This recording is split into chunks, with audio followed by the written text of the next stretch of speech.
Hello and welcome to the Irrational Passions Podcast 2017 Game of the Year Deliberations Show. Day 1. I am Alex O'Neill, one of your 4 warriors here to go on a quest into battle. And joining me for our deliberations, as always, is Scott Guthier. What is this supposed to be? Medieval shit now? I don't know, man. We can roleplay whatever you want. Tony Horvath. Ah. Hi. And Brian Nabeshin Jackson. Strawberry on a shortcake. I don't know why that was funny to me, but here we are. We're back. It's another Game of the Year deliberations. Day 1. 5 days, 4 podcasters, 3 regrets, 2 deaths, 1 murder. What? So, welcome. I imagine this is going to be a lot of people's first time listening to one of our Game of the Year deliberations. So, I'm sorry. yeah, I'm sorry in advance. A couple of things to lay out. We are the Irrational Passions Podcast podcasters. And these are reflective of our podcast that we do throughout the whole year. And I would say like it's not fair to say this is reflective of irrationalpassions.com really anymore, because there's like the editorial side of it. So it's more like this is the podcast. These are the podcast awards. The podcasties. That's what they call them, right? I don't know, guys. Just play with me, Nabeshin. Just play with me. Well, I was gonna say no. That's not what we're called. If you have ever listened to the Giant Bomb Game of the Year deliberations, we do it kind of like they do it, which is to say exactly like they do it. But we have, our own categories, and obviously we have our own opinions as well. But we have 5 days of podcasts, 5 episodes that go out through Monday through Friday. There are 4 of us. We have to come to a consensus. There's not really voting except for some special categories that we'll get to in the later days. And we break it down, each category, to a top 3 with 1 winner and 2 runners up. And it is worth noting, like, these are reflective of our opinions and our experiences. And that is really it. Like, if something doesn't win, or if something doesn't hit for us like it did for you, it doesn't mean it's not great. It just means these are our shows and our deliberations and reflective of what we liked. And God knows, if you listen to the podcast at all this year, there are plenty of different opinions on between the 4 of us as is. So, and the only other thing I want to say, outside of don't take this too seriously, is there might be spoilers. There will be spoilers at some point, for sure, absolutely. I don't think there will be many in this first day, but there might be some spoilers. And we'll try and preface it as they come through. But how about we get started? Is that everything? Did I cover it all? Hey, at the end of the Legend of Zelda game this year. Here we go. You see links, but... Yeah. Did I cover everything? Did I do good, Nabeshin? Yeah. Yeah, and just for people just to know, just like, we're just 4 dudes, and like, Hey, don't assume my gender. It's 2018. All right. yes, We're just 4 dudes. Go ahead, Nabeshin. we're just 4 dudes, and like, like, we might have like different opinions, or we might even like not like certain parts of certain games, but like, like, this is just our opinions, and like, this is just one person's opinion. Don't like think it's like the definitive thing, and like, like, you have your own thoughts, you have your own feelings, you have your own opinions. So like, use that and spread what you think is something that you think is good, and like, try to overcome it with your own shows or just with your discussions with your friends. Yeah. Don't get it twisted. The opinions that we decided on in this podcast are absolute, and if you disagree, fuck off. All right. Hey, Oh. this is 2018. You can't just assume that I have feelings. Exactly. We're just 4 guys. No, I mean, like, yeah, we don't have as deep insight into some things as other people with other experiences do, but we try our best. And I think we have some fun categories and good categories to kind of highlight the things like diversity and the things that we like here as well. So, let's get started. Nabeshin, you want to tell me what categories we were going over today in day one? Yes, I sure can. We are doing the best IPP title of 2017, the best previous year game of 2017, 16? The best previous year game of 2017. That's right. The most irrational game, favorite entertainment distraction from the year 2017. Favorite Nabeshin opener, most obsessive games, the Yeah You Right award for game that has the best game flow. Yeah, you right. Hey, damn, you're right. And the Right. MVG, the most valuable guest to appear on Irrational Passions in 2017. Apparently the most divisive category from last year when we did our 2016 awards. Fucking Barrett Courtney sending us videos. And if you watch, so on YouTube there will be a video version of this. If you watch the video version, you will be able to see the Google Doc that we were working within via my screen. So we did this last year. You know, there's an audio version of the show. It's not necessary to see the Google Doc by any means, but if you are a visual person, that might help you along as we go through these. So let's get started. The first category, Best Irrational Passions Podcast Title of 2017. Fun fact, title segment is inspired by That Video Game podcast, where we kind of go through recurring bits of the show at the end of the show and pick a title, and I put that at the beginning of the show. Boston, the host of That Video Game podcast, was on the Near roundtable discussion. You should go listen to it. Yeah, look at that little synergy. He's a cool dude. Let's do this. Our favorite. Nabeshin's added little descriptors to each category this year, which I appreciate. Our favorite title from our recordings of Irrational Passions in 2017. So let's go through this big long list, and I would, if you guys could highlight the ones that are definite standouts as I go through, so we don't have to go through all fucking 50 episodes again. Episode 312, some boat stuff, which is, I don't know, man, I like it. It's good. It's because it was something like some butt stuff, but some boat stuff. Episode 313, Tony's pre-order switchuation. Episode 314, The Cocaine Does You. I don't actually remember some of these. Episode 315, I went to the grocery store to pick up these items: milk, eggs, and whatever. What? That was a you moment. Oh, okay. I think I vaguely remember this. Mm-hmm. I'm pretty sure that was a me moment. No, that was Alex, because like I think we were improvising, and like, or he was just saying like what he had to do, and he just gave up halfway through. All right. That sounds like me. Episode 316, you say, I say, we all say Fudo. That's a banger. I like it.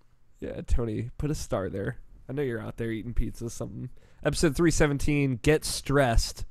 Episode 318, Give Me Another One. Episode 320, Playloy Station. And that's Aloy in there. What was episode 319? Oh, I think that was our PAX East episode. More than likely. Yeah. Episode 321, Oh, It Was Hard. Episode 322, Andrew Hates Africa. I like how that's been sticking with him like for this entire year. This whole year. So much so that Greg Miller walks by my house playing Africa on his phone. Is like, you like this? Episode 323, Can a Brother Get Some SP? Episode 324, Are We Supposed to Be Recording? That's a Scott bit right there. Episode 325. I think that was more NATO than Scott. Oh, God damn. That one was. God damn it, NATO. Episode 325, Luau. Lua on pizza. I forget this one as well. I do. Ep- Yeah, I don't remember. Episode 326. Back up, bitch. This game got problems. Episode 327. You eat 2 bananas and tell me it's easy. I remember that one. You don't remember that one? No, I do remember that one. Okay, That's a Brant Range original. Episode 328. Too fast, too graphious. Episode 329. That's a big ass 2. Episode 330. Genuine Jazz. Episode 331. Min Max Horvath. 332. Put Trevor's money where Alex's mouth is. 333. Tony and Alex fireside chat. 334. Fill me with video games. That's so weirdly your new catchphrase. I love it so much. Episode 335. You guys like fried chicken? Tony just put like 8 stars after that one. 336. I am Andy. 337. Games are better with dodge rolls. I mean, that's just true. That's just the fact. Yeah. 338. AMV Griffin's Nindo. Oh man, that one's good. Episode 339. Scott Guthier Dancing Milk Night. 340. Pizza Hut French fries. 341. Draft that tweet, Jarrett. That's right, because it was like a 4-hour podcast. 342. Total Eclipse of the Heart. 343. Irrational Nactions. 344. Destiny's Children. 345. The Me Cast. 346. One Bad Day Away from a Monster Hunter. I had a lot of titles this year. Usually it's Scott that gets all the titles. 347. Secret Rules. 348. Average Cute. 349. Vince Cliff. 350. No Cold Takes. 351. Scott and Them Good Ideas. 352. No Gameplay, No Hype. 354. The Fisting Game. 355. Double Up for the Game Awards. 356. Cereal Box Amiibo. 357. Shadows Die Twice. OC trademark. And 358. Mark Hamill really milked it.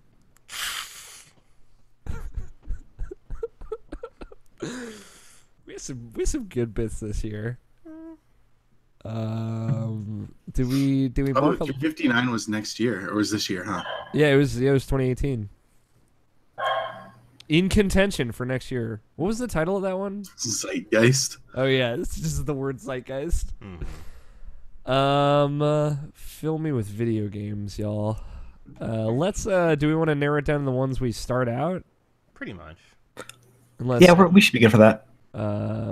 any other ones? Anyone that because you had to read it, so I don't know if you missed anything.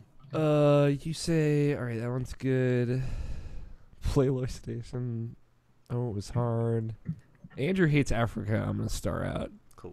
Just because I remember we picked that one because it's so terrible. Because it sounds so bad to say. It's probably not gonna win, but you eat 2 bananas and tell me it's easy. That's pretty good. Are you gonna eat those dogs, Tony? Or those dogs? Those are not my dogs. Yeah, it's my dog. Oh, okay. I can't tell the difference if I'm being honest. Is that like doggist? No. Okay. I think that's good.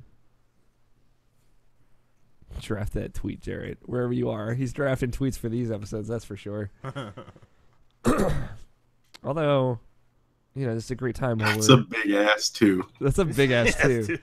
Or is it that's a big ass too? As in the second iteration of that. Yeah, the second of our original adult fan fiction, That's a Big Ass. New IP. That's new IP. Best new IP. We'll get to most irrational game later, don't worry. Alright, so we have narrowed it down to 316. You say, I say, we all say Fudo. 322. Andrew Hates Africa. 327. You eat 2 bananas and tell me it's easy. 328. Too Fast, Too Graphious. 334. Fill me with video games. 335. You guys like fried chicken. 337, games are better with dodge roll. 340, Pizza Hut French fries, and 357, Shadows Die Twice, OC, original character, trademark. I think it's Shadows Die Twice, not Shadow Die Twice. So how you guys feel? How do we do this? Hey, you guys like fried chicken? What was the context of that? John Anderson. Oh yeah, that was the John Anderson episode. Oh my god, that was so fucking good. Is that racist? Oh my god, when like this the long moment where John didn't say anything and you're like, it's fine. It's so fucking funny. Oh yeah, that's that could stay. That's good. That's good shit. Okay. I really like You Say, I Say, We All Say Fudo. I know Tony probably feels pretty good about that one too. That's a pretty good title. I actually do like the bananas one. You saved that one for me. That was pretty good too. Yeah, that one is so good. Especially when Brant texted me like 2 days later and said, I ate 2 full bananas. It wasn't hard, but I would never do it again. Wait, I think I have 2 bananas right now. You just ate like a whole pizza. No, there's still like half a pizza left. Yeah, but I'm not gonna make you 2 bananas. Do we have our 3? Does anyone feel like anything's being left out of that? I do like Too Fast, Too Graphious, but Yo, it's all about the cover art that for that one though. I think that's fine. I like Pizza Hut French fries because there's a good story that went along with that. There was a very good story with that. I don't know if it's like I would probably of the 3 I would swap out You Say for that one, but I really like how that one sounds. Are we? Yeah, I'm good with You Eat 2 bananas and Tell Me It's Easy. You Say Fudo, and you guys like fried chicken. I'm into it. let's do it. Let's do it. What wins? Is it fried chicken?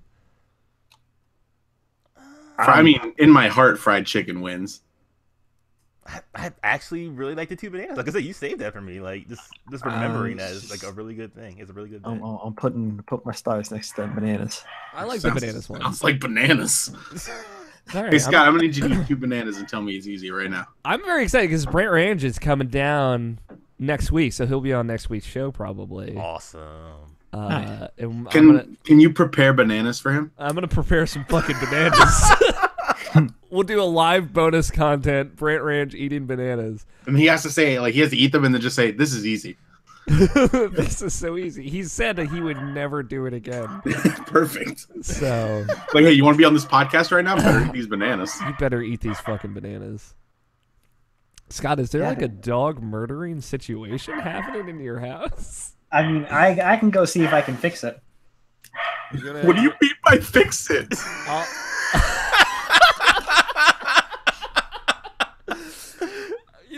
You wanna go check on him, and I'll read the winner and the runners up. The best Irrational Passions podcast title of 2017 is You Eat 2 Bananas and Tell Me It's Easy, the title of episode 327, with the runners up being You Say, I Say, We All Say Fudo from 316, and You Guys Like Fried Chicken from 335. That's a good 3. I like it. We had a good run of like 30 episode titles right there. John's gonna be stoked that his episode got in there. Best previous year game of 2017. Favorite game. All right. Yes. Okay. I was like confused about the title. Is it good, Scott? The dog's happy. I mean, he's not happy, but he shouldn't bark. Okay. What did you do to him? Hell, he's in the room with me. Okay. He was lonely. That's all. Well, he wasn't lonely. He was just being a ball sack.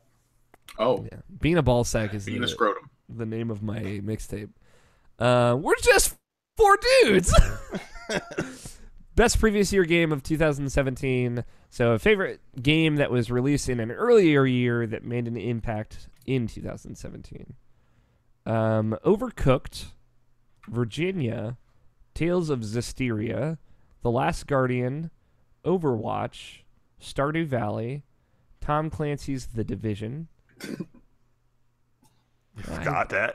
Yeah, I didn't forget. It's just Dishonored 2, Yu-Gi-Oh! Duel Links, Blaze Blue Central Fiction, The Witness, Jackbox Party Pack 3, Mortal Kombat X, Nier, the original Nier, Black Desert Online, Xenoblade Chronicles, The Evil Within, Shadowverse, Stellaris, Valhalla, Cyberpunk Bartender Action, Final Fantasy 15, and the SNES Classic. It's a little sneaky pick in there. All right. How do we do this again? Let's say our locks, or just like let's go I through can- early. I can remove Yu-Gi-Oh! Duel Links. Yeah, I can. I feel Basically, good about that. it's you pick your favorite two. You get to keep your favorite two. I really like Stellaris, honestly. If I was just gonna throw it out there, Honestly, Yeah, this is also a Slash Tony thing now as well. honestly, pretty much all of mine, like 2017 has been a good year for playing new stuff instead of old stuff. So like, I just haven't had time to really go back to anything. I will mention like Final Fantasy 15 that had good like ongoing content going on. So I've been good in various ways, but like but like I did keep going back to that game, and like Overwatch might be something I say might stay on here. yeah, I do feel pretty good about Overwatch. We can definitely get rid of Virginia and Tales of Zestiria. Virginia is interesting, although I wouldn't say I'm in love with it. But Tales of Zestiria did strengthen my experience with Tales of Berseria, but it didn't really do much outside of that. Unfortunately, like that game has a lot of pacing issues, especially like difficulty wise. Like the difficulty is really disjointed. It gets like too hard and too easy at really weird points. And let me see. I did not play enough of The Division for it to find a spot here, I think, which is a bummer because if you listen to our Destiny 2 roundtable, apparently The Division's gotten like really good. Like they've added a lot of really interesting post-game stuff to that game. I have not ever even gotten to the post-game to begin with, so I didn't. Our crew of Andrew Taylor, Danny Juarez, and Jacob Bryant, we all fell apart on The Division, and it just didn't end up happening. Damn. I know. Tragic. It is a tragedy. How do you feel about Overcooked, Tony? Overcooked. That game was pretty good for like the 2 days that I played it. Okay. Do you think it should be here? No. Okay. No. Yeah, I mean, like I'm pretty sure that the two games for us, Tony, is going to be Black Desert Online and Stellaris. Yeah. Did you get rid of Dishonored But I mean, 2? I think it's fair if you pick one more to hang along with it. I don't really have another dog. All right. Did you Shadow- I mean, Shadowverse is pretty cool. Still play that, but I don't know. It's another card game. Scott, did you get rid of Dishonored 2? I ended up getting rid of Dishonored 2. Oh. I was gonna say it a little later, but mainly because I had every opportunity to finish it, Sure. and I just didn't. Right. So it's like, in comparison to Black Desert Online, which I'm still playing, and Stellaris, which I am also basically still Some playing. might say he's playing it right now. I hope no one says that. I said might. Didn't say would. I know. I was just throwing my perspective out there.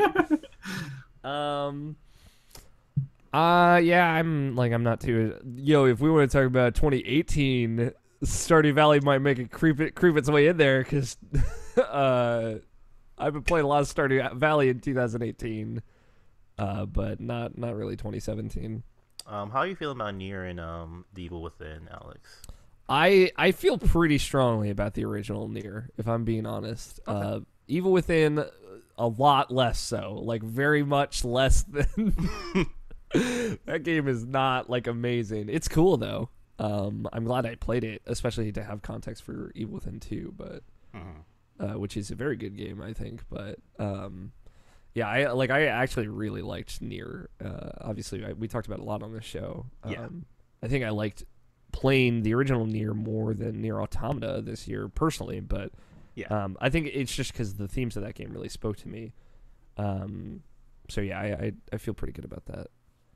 I would even take that probably over Overwatch. Okay. Certainly over The Last Guardian, which I can also let go. Sure. But I'm glad I finished that last year in January. So You were pretty much done with Overwatch, Tony, right? Tony doesn't like Overwatch anymore. Okay. It's fine. I just wouldn't play it again. Okay.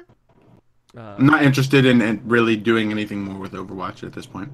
I still really like Overwatch. I played a lot of it this year. They did a lot of good game-changing stuff with updates to Mercy and obviously. No, that's not good stuff game-changing stuff. It's did- bad good changing. Did I say good? I said they did a lot of changing.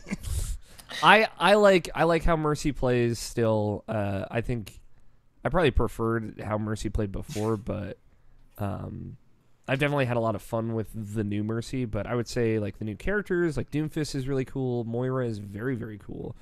The new maps are very awesome. Like Junkertown is a really cool payload map. The well, I think it's like the Oasis or whatever is a very good like King of the Hill map.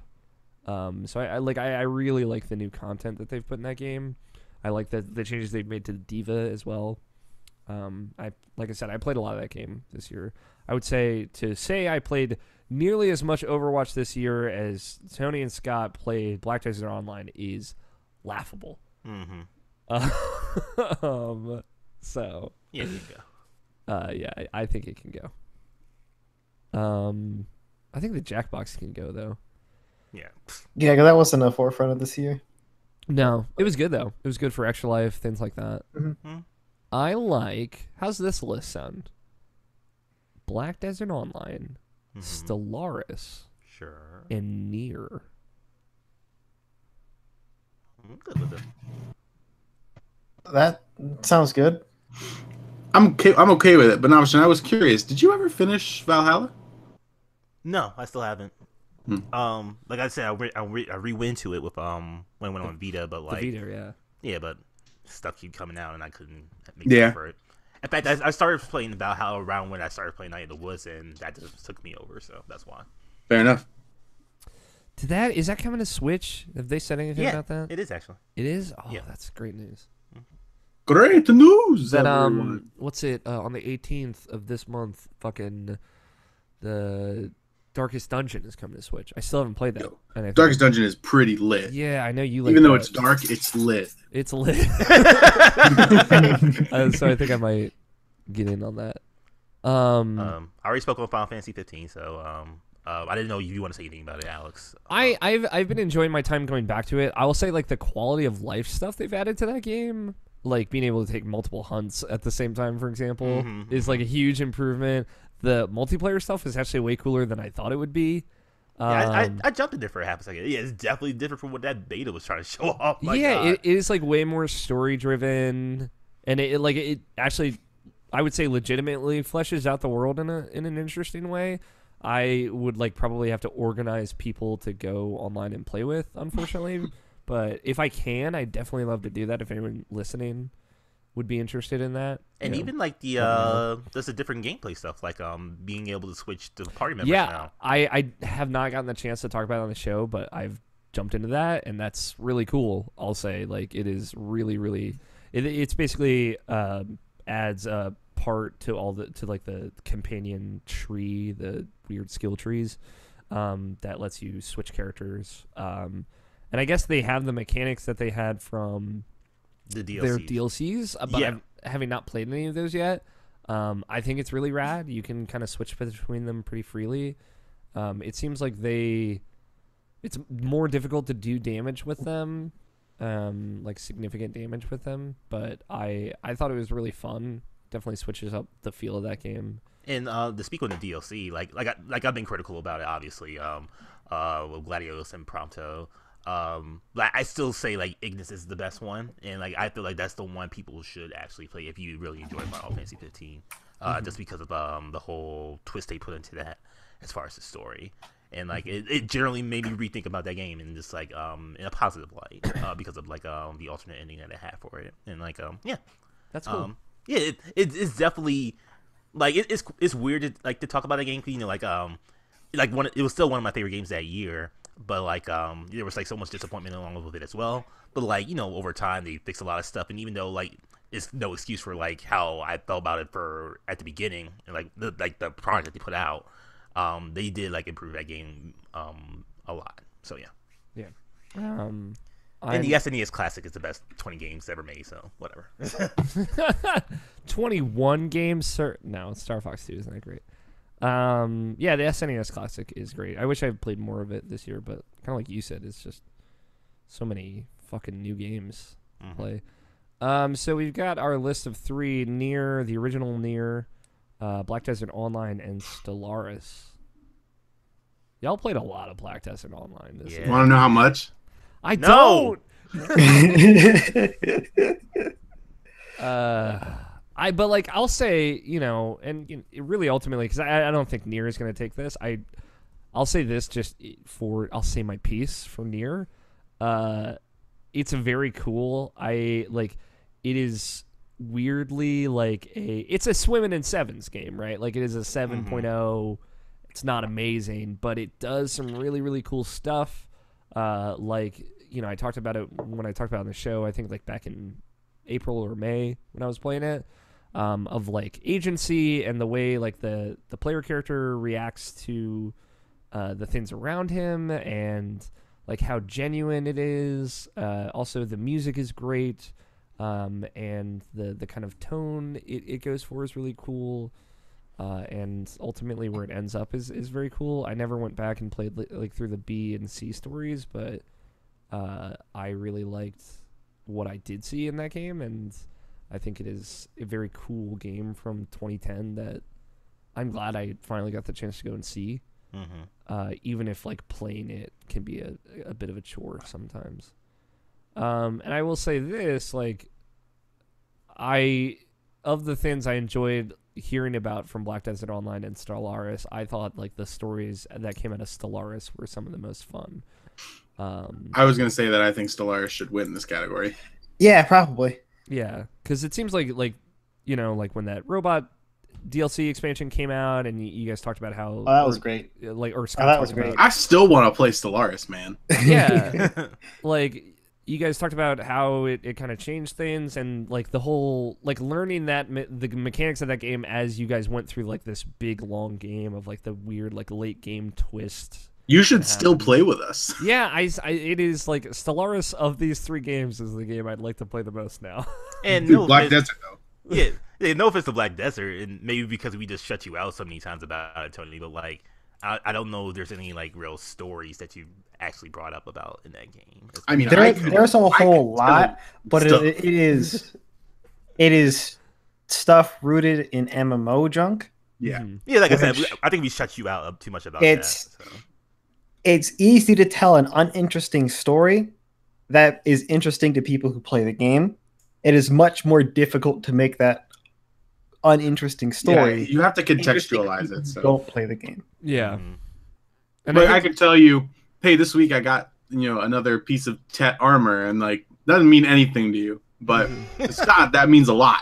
Yeah. Because it's insanely difficult to get that. Well, it's not only that; it's explaining how a GVG went from Gahaz all the way down to Bashams as people were changing grinding spots. Jesus Christ. Doesn't make any sense to anybody. Yeah. It's like fucking foreign language right now. But Stellaris seems cool. Yeah. Right. That was much easier to go ahead and explain as we learned and then tell the stories. Yeah. All right. You know how long I spent trying to explain to Jarrett how enhancing works in Black Desert Online at Extra Life? Solid hour. He understood it by the end. Don't get me wrong. I did teach him how it works, and at the end of it, his feelings were, yeah, that's ridiculous. But it took an hour for me to explain why it's ridiculous, like why that Roman numeral means something. It's coming to Xbox One this year, man. Drongo Nate revival this morning. Fuck yeah, dude. Drongo Nate is the Nate for me. Dude, he literally like started playing the game today. Nice. Our best previous year game of 2017 is Stellaris. When did that come out? In 2016? Yeah, I think so. And Think? Not important. and our runners up are Nier, the original Nier, and Black Desert Online. Shout out to Nier. Yeah. Our next category, most 2016. irrational game. Not necessarily defined by, but usually refers to our favorite bizarre game.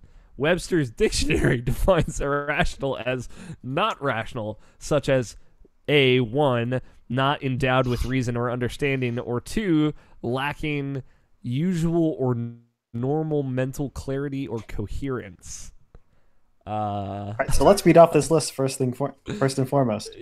Yeah. Resident Evil 7, Yakuza 0, Nier Automata, Persona 5, Super Mario Odyssey, PlayerUnknown's Battleground, Marvel vs. Capcom Infinite, Danganronpa V3 Killing Harmony, South Park The Fractured Butthole, The Evil Within 2, Friday the 13th, Doki Doki Literature Club, and Sonic Forces. This is always the hardest category. Why do we start with this one? Okay, so I think right off the bat, we should try and cut things that belong much less than others.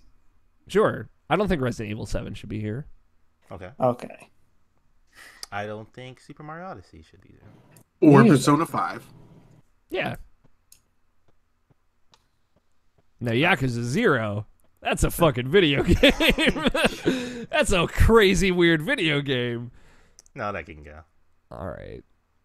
I don't really think Friday the 13th is irrational. No. No. Yeah. No. I also don't think Doki Doki Literature Club is that irrational. No, I think it belongs here. I see that hanging. I can see it hanging at least a little bit longer. Fair enough. I don't think PUBG's. It's so irrational, dude. It's like, it's weird. Like the idea, the premise of like, yo, what if like 100 people jumped off into an what island? if we did the Hunger Games again? Yo, what if we went ahead and we punched a tire and it exploded? All right, now we're talking. All right, hear me out though, Scott.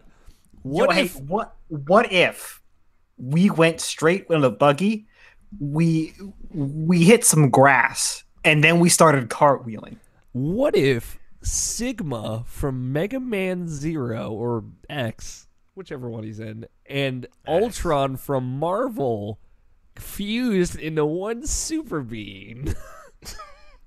And then we tried to play it off like this was totally normal. And then the Hulk and Ryu go to the Monster Hunter world or whatever. What? And then Ryu does a Shoryuken to like an Elder Dragon from Monster Hunter.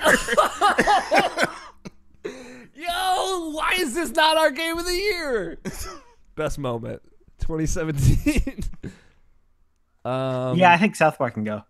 Yeah. Does that have like a dad balls moment in it? I don't think so. No, not Dad's balls. No. No, it's somebody else's balls. Don't worry about it. I think South Park does hang though. Honestly. Okay. Okay, hold on. I don't think the Evil Within 2 is gonna hang. It's weird though. Okay. I think Sonic Forces is the most rational video game. The most rational. Here's the thing. Is it that irrational or is it just stupid? Why can't it be both, man? There's a difference. All right. Well, Nabeshin's played Sonic Forces. Yeah, I actually have. I beat that game in the 2 hours it takes to beat that game. Yeah. Like the game starts off odd because it's like Sonic kind of dies, and then like months later he gets kidnapped. Yeah, right? He's just kidnapped, but like they speak to him like he's dead or something like that. Then like Retro Sonic comes out of nowhere, kind of weirdly. They keep bringing up like enemies from Sonic's past, like Chaos and Shadow the Hedgehog, and that one villain from Sonic World that no one played, Lost World. That game is just weird, and like even that art avatar creator is just like so. But also, like the game like makes a lot of really explicit commentary on how war is tearing the world apart. Like, it like has this weird geopolitical sense about it that is just kind of unsettling for a fucking Hedgehog game. Like, Sonic Forces is weird. Is it irrational? I don't know. No one still really understands this category. I would get rid of Sonic Forces. Just two others I would like see better on here. Okay. Danganronpa V3 is fucking crazy. I can't, like, I don't want to necessarily ruin that game for Tony. I'm not like ready to do that, at least in day one. But that game is fucking crazy.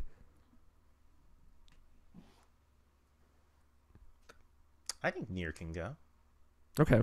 I feel like there's like a sense of rationale in that game that is, like it knows what it is. Like it's weird, dumb anime bullshit, but like it's logical bullshit if you want to know, if you want to get into it. Yeah, it's contextualized. I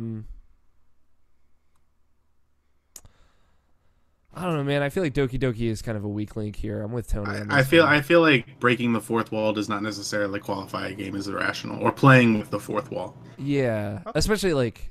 No, but that's not what would make it hang here anyway. But yeah, in these of these three, I think both South Park and Doki go. Okay, I'm comfortable with that. I don't know what you were leaning toward though, Nabeshin. I think South Park should stay, not in the top three. Honestly, I think we can cut PlayerUnknown's Battlegrounds, but that's just me. All right. Your PlayerUnknown doesn't need to stay. Yeah, I like. But like, crazy. If you say the things out loud, that's intentional for the game. Mm-hmm. That is basically how the game works and how it will work for the foreseeable future. Some of that is just jank, though. But that jank makes it a little irrational. Like, I see where you're coming from, Scott. But like, I think if we're talking about weird, wacky video games, like these three, I'm real good with. Mm-hmm. I think Danganronpa should win this. I agree. I don't know. From what you said, Marvel vs. Capcom Infinite should probably win this. Marvel vs. Capcom Infinite is a strong case, though. If like Ryu is gonna Shoryuken a fucking Elder Dragon, like that's pretty. But like, how many moments in Infinite are there like that? There's quite a few, honestly. Yo, like, feed me some moments, dude. Oh my god, like the ending of that game. You know, like how Ryu has like his Dark Hado or whatever. Yeah. God, like man, I don't know why I don't know. I was blanking on that name. I'm Evil sorry. Ryu. The thing that turns into Evil Ryu, like the thing that you know, like the I think it's the Sasagio Hado. I think that's what it's called. I can't remember. Dude, you could tell me anything. That is what it's called. Thank you. Thanos like pretty much takes that from Ryu. Like he just takes it from him, and then like he's trying to use that to like defeat like Death, the woman that he loves that betrayed him. You know, this is all Marvel. The character Death, yes. Not like the actual concept of Death. And like at the ending of Marvel vs. Capcom Infinite, I think he does a Hadouken. Does he say Hadouken? I can't remember. All right, hold on. I gotta look this up. I'm telling you, I think Marvel vs. Capcom should take it. I'm not against it, but like, there's just so much stuff thinking about the V3. This is like, it's just really out there. Yeah, it is really, really out there. Can we at the very least say that South Park's probably the weakest link on this? I would say that's fine. Like, I don't think it should win, but I think it's the top three, definitely. I'm watching this. Let me see. Does he say Hadouken? Oh, wait. Here we go. God, Thanos looks really dumb with like Ryu's weird evil. Dude, you know it's good when you're like on the Street Fighter wiki reading about Thanos. I forgot that I'm screen sharing this, so like people get to see this with me. Oh, I just watched that. Say it. Oh, he doesn't throw it! God damn it, Thanos. All right. Marvel can't win anymore. Danganronpa. I'm sick of this shit. I will say, like, not to just, like, willy-nilly give it to Danganronpa, though, but, damn, that game. There's, like, this thing, I can't even, like, there's this thing about, like, writing on walls that, like, comes back in this weird way. It's just, it is crazy. It's crazy. It's, you know, Tony has played a Danganronpa game before. He knows, like, he played Danganronpa 2. That game gets fucking bonkers. This is like that, Tony, but more. You feel me?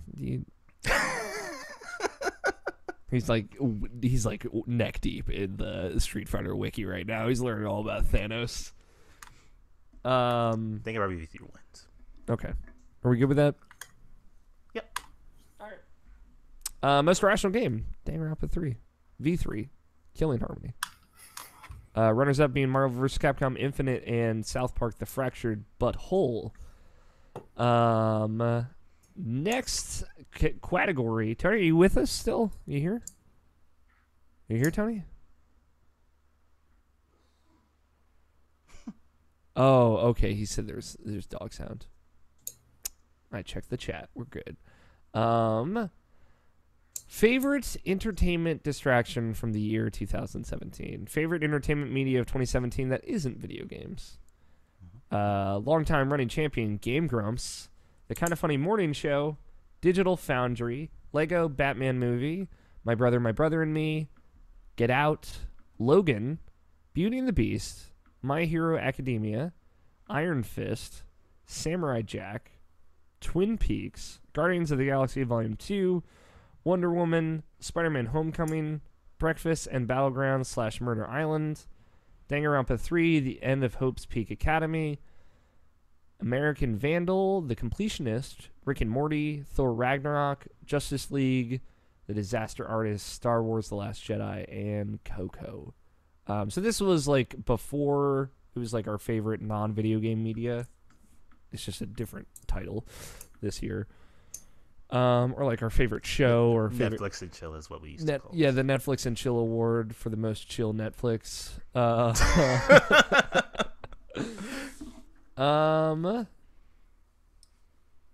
right, what we got?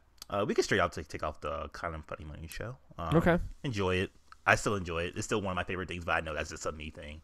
Not necessarily a me thing. I'm sorry. I didn't mean like to just point it out like that, but like it's something I do every morning and I enjoy every morning, but like it's not really a standout for this year or last year. Do you really watch it every morning?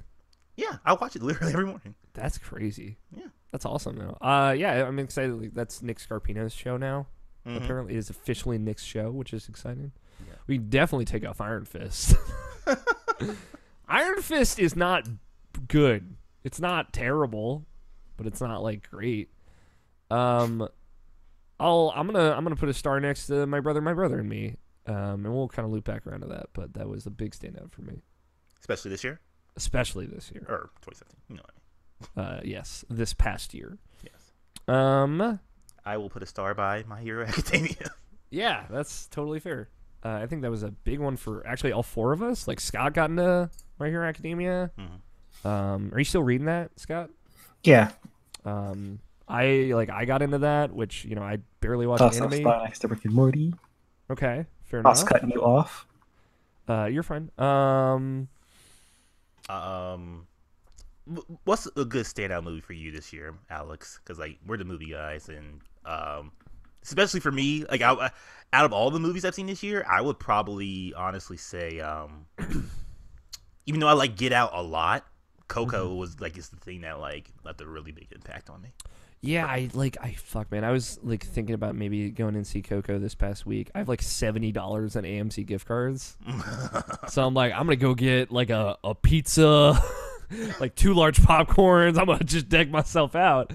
For me, like it's silly, but it's kind of Spider-Man. Like Spider-Man was so good for me. Cool. Like, it's probably my favorite Marvel movie. I'm like a big fan. I love Thor Ragnarok. Don't get me wrong. It's just like Spider-Man has like that kind of coming of age. There's like some poignancy in Spider-Man Homecoming. I don't think there's any poignancy in Thor Ragnarok. Not to its detriment at all, but they're just two different movies. Yeah, just very different. I think Thor definitely grows up a little bit in Thor Ragnarok though. Gets that haircut, stops being a boy, loses an eyeball. What are you gonna do?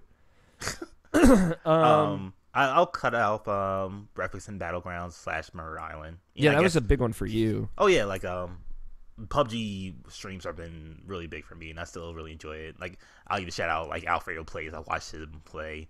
I don't know if Tony wants to say anything about that Dr. Disrespect or anything like that, but like PUBG was a good like entertainment thing for me this year. I greatly enjoyed it, but like I think I could get Okay. What about this Danganronpa 3 anime? Yeah, that can go as well. I loved it. I thought it was better than I even expected. For multiple reasons. It's really good, but yeah, I would have put My Hero above that still. Okay. Honestly, like, I forgot about Beauty and the Beast. Beauty and the Beast is probably like one of my favorite movies of all time, the live action remake. I would even put that above Spider-Man, which is saying a lot for me. It's a big standout. American Vandal is fucking really good though. I just want you. Did you watch all of it? No, I only seen the first episode, but it was really good from the episode I saw. Fuck, dude. It's like it very slowly goes from this big dick joke to like a kind of commentary on documentaries and social media and kind of like the way we communicate with one another.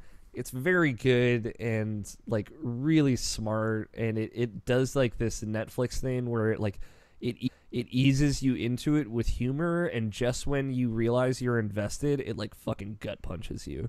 And it's like really cool. We can, I'm gonna let Game Grumps go. Sure. It's like the only thing on YouTube that I still watch almost every day. Kind of like the morning show for you. I can't keep up with it at this point, because I only usually watch one episode a day. But like I didn't really finish a lot of series of theirs this year, but like Thousand Year Door was a huge one for me this year. Watching Dan get into that game and love it like as much as I do has been like super rewarding, and like watch him like get really good at that game too. And also Sonic Forces it's a legendary playthrough. It's fucking so good. Also shout out to like Wanza Gamelon and oh yeah, the other one. Fucking Zelda's Adventure is the shit, man. I'm sorry, I didn't know this was a sword. It looks like literally everything else. Also, I got Nato Johnston into Game Grumps this year. Because when he came and visited me, we listened to a whole bunch of Ninja Sex Party and Starbomb. And he's been like going back, and I've been giving him recommendations on my favorite series. So he's like watching Shadow of the Colossus now, and he's like way invested in Sonic and the Black Knight. That just finished too. Yeah. It was the 5th anniversary of Game Grumps this year. It was a very good year for them, but like it wasn't as big a standout for me, but it just continues to be something that brings me joy every day. So the big thank you to those guys. I want to cut out a couple more of my movies. Lego Batman movie. A movie I enjoyed really a lot this year in the beginning of the year. I thought it was like funny, and I still think it's really funny. But it doesn't hold a candle to like certain other movies for me. Same with Logan and Wonder Woman. Probably like the best 2 superhero movies that I've seen in a long time. Just like as far as like very different, Yeah, very different, definitely. In different type of movies, different type of tone and everything. But like I think they do a good stuff. I think they do great standing out for what they are, and I just love what they do to like flip the superhero genre in general. As far as like what we watch, like I've been watching like all the Marvel movies again, and like it's interesting seeing how old those movies are, and like how by the numbers they are compared to like something like Logan and Wonder Woman, which are so different. Yeah. Logan's a real fucking bummer though, dude. Like holy shit. Yeah, it is. How's that new Samurai Jack? Dude, is so good. Have you watched it yet, Scott? I did, and I thought it was just okay. I know, It was a very, very good thing to happen when it happened. Mm-hmm. But watching both series like back to back, it was the way they did it leaned more into it being a reboot, in my opinion. Okay. Instead of a continuation, instead of something to finish the series. Yeah. How it played out felt like it should have been a reboot, but it also finished the series. Okay. Yeah, I agree with Scott with that because like it definitely feels like it's everything those old Samurai Jack cartoons used to be, for better and for worse. Because like those series that series takes its time. It really does. It just has these long drawn out scenes, like up to like 10 minutes, just like vistas and like just like listening to like whatever music that they have playing, just seeing. You just watch Jack walk around. Yeah, he doesn't say anything. There's no voice inside of his own head talking about it. It completely takes its time. It's so visual that it's hard to put it into words, but it's refreshing how visual it is. Yes. Yeah. But man, that show was so fucking good. I'm like remembering this as you guys talk about it. Mm-hmm. How much darker is the new stuff? It gets there. It kind of gets there, but at the same time, it's not. Okay. I mean, like at the end of the day, it's kind of not. Mm-hmm. Yeah, but like there's moments where like when Jax actually kills somebody, and he reacts to that, and I guess you're right, Scott. Like it could like go deeper into that, especially like when it had like his the head thing. And the big difference is that they make a big deal out of it, although not much has changed. Mm-hmm. Sure. It still sounds good though. Yeah, it's real good though. I still highly recommend it. But okay. I feel comfortable now getting rid of a couple more of my babies. Like The Completionist, still like one of my favorite YouTube ever. There's something I watch every week. Gerard's a very positive guy and just like talks about games in a way that no one else talks about. And goes deep into games that I enjoy every week. And like hardest working dude in video games. Like honestly, like he puts his heart and soul to like every review that he does. So that can go. And Digital Foundries is pretty cool because it has 4K content, and I like watching games in 4K. So that's that. Yeah, we can get rid of American Vandal as well. And oops, we could probably get rid of Twin Peaks. Well, I was about to say, yeah, we could probably get rid of Rick and Morty as well. Okay. It's kind of my thing that I'm holding on to, and although I know that you guys would enjoy it, you guys just haven't done it yet. So not there yet. One day, Scott, I promise you. This is just gotta be the right moment. And we can like a Spider-Man. And you know what? Like my leg in this race is for sure my brother and me versus Beauty and the Beast. But I will say, like, as someone who was not in love with Beauty and the Beast, like this newer version of it, like really refreshing. It adds like kind of and I know you'll never watch it, Nabeshin. Yeah. Although I think you should. It adds a lot of context for like the heritage of Belle and the Beast. Like, it talks about their parents a lot more. It kind of like talks about more of like the feeling of trying to escape, like this idea of being trapped in what you are.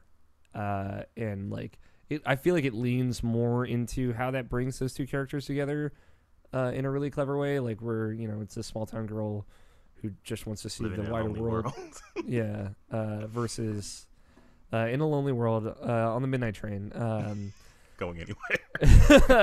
but like this like girl who feels like she's trapped in this small town versus this guy who feels like he's trapped in this hideous body, and like how both of their feelings of being trapped and like literally being trapped to some extent, kind of like go a long way to change their viewpoints.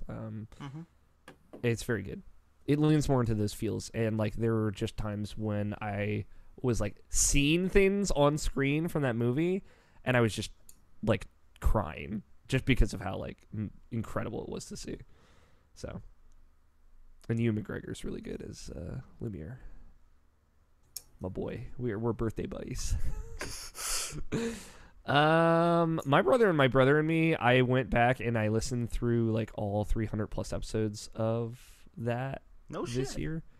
Because like as like some folks will know, I was like in a really, really bad depression over the summer, and kind of still am. And like they were something that brought light to me in a way that like I just didn't have a lot of that this year, and like that extends out to like the Adventure Zone ended this year, like the first campaign that they did for like their original characters that they started, and I went back and I re-listened through all of that campaign of the Adventure Zone, and like they're working on new stuff for like they're doing like these little mini series test shows for that, and that was like super emotional for me, the end of the Adventure Zone. Like I was really invested in those characters that they were playing, and it was cool to get like really invested into a Dungeons and Dragons podcast, and I'm going back and re-listening through the Adventure Zone again now. Like I fell off a lot of podcasts this year, but like I doubled down on the Bim Bam, and it was like a very good shining beacon for me this year. So that's why I definitely wanted that here. My Hero Academia is real fucking good, y'all. It's like really good. It's like, you know how you're like, there's no bullshit in Mario Odyssey. There's no bullshit in My Hero Academia. It never fucks around. It's just like, all right, fucking, let's go. Like the amount of time that it took to get from like him having no powers to him like in school like learning like wasn't as long as I thought it would be, even though in the grand scheme of things it is kind of long. Yeah. But like they just keep you on the hook the whole time. Like they never fuck with you. And I really appreciate that. And just, man, he's such a good character. All the characters are great. Like they spend a lot of time like really building each character out. It is like it's reductive to say it's kind of like Naruto for the modern era, but it kind of is, but like with way more attention and care and detail, and it's way funnier. It's just, are we bolding this one for the winner? I feel like that's a standout. Yeah. Is Tony still being killed by dogs? No, that was never being killed by dogs. It was never him. Okay. Oh, so you did the little cat face, and I thought you were like telling us that no, I was saying you can talk about Danganronpa. Oh, okay. Yeah, we didn't really talk about it. All right, well. Oh, wow. So we did a lot of stuff, Tony. Did you want to speak about anything about our entertainment this year? Oh, no, I knew that you guys were talking about new stuff. Oh, okay. But yeah, My Hero Academia, stand out. Very good. For sure. I would just submit in general anime. Anime was anime really good this year? Anime was good this year. Nah, I thought it was like kind of a dead year. Except for My Hero Academia, the shining star in my heart. You had that, and I think one or two shows.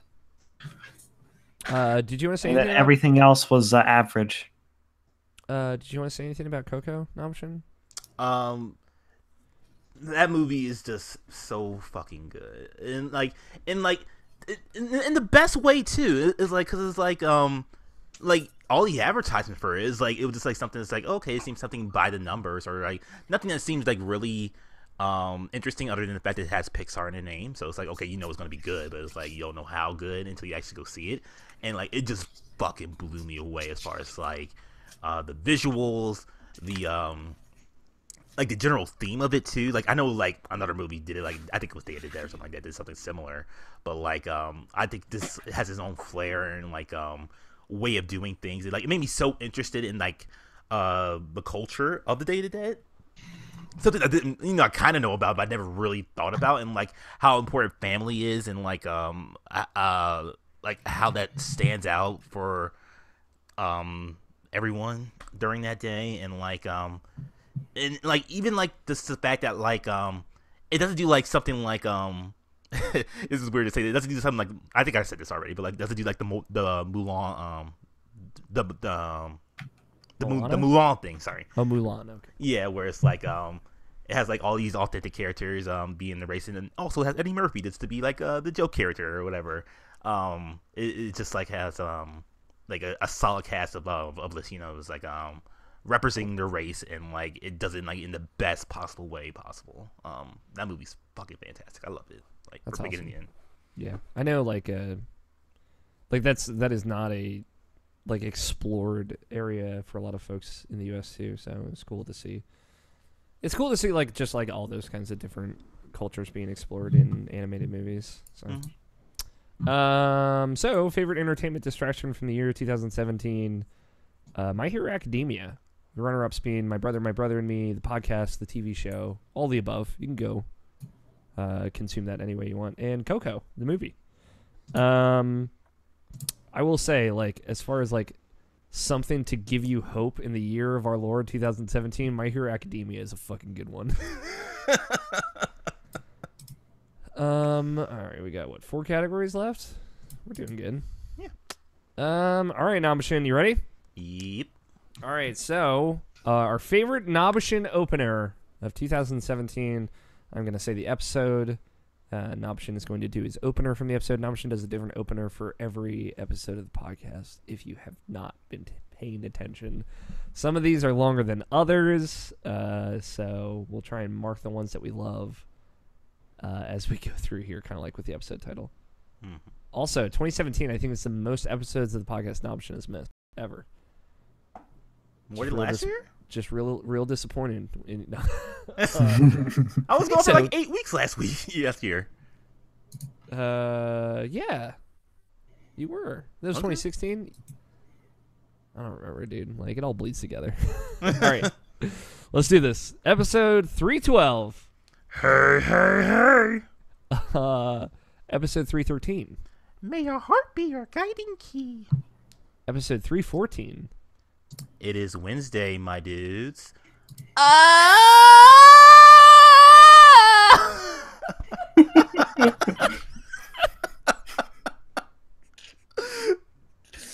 Just put like 4 asterisks. Episode 315.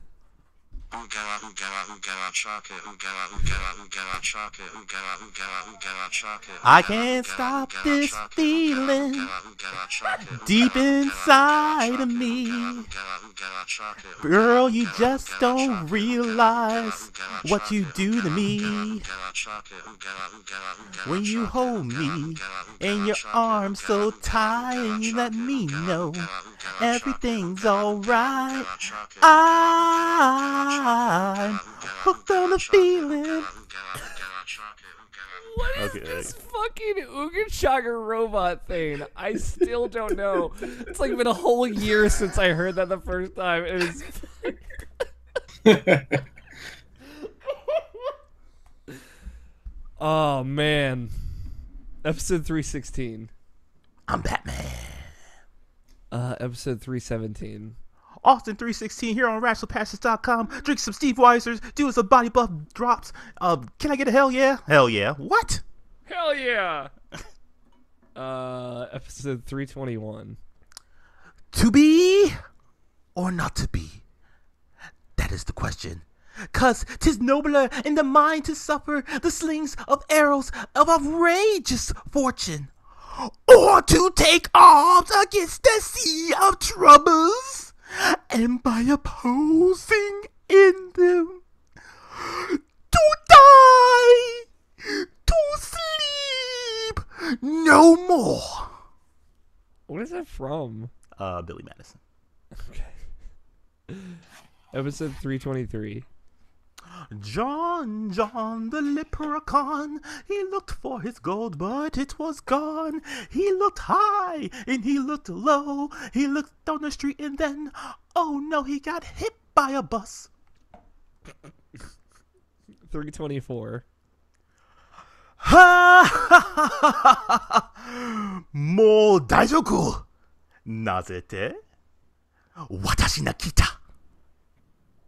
I didn't realize what that was until I see your labeling here. Because it's in Japanese and threw me off. 325. Brother! It's not over.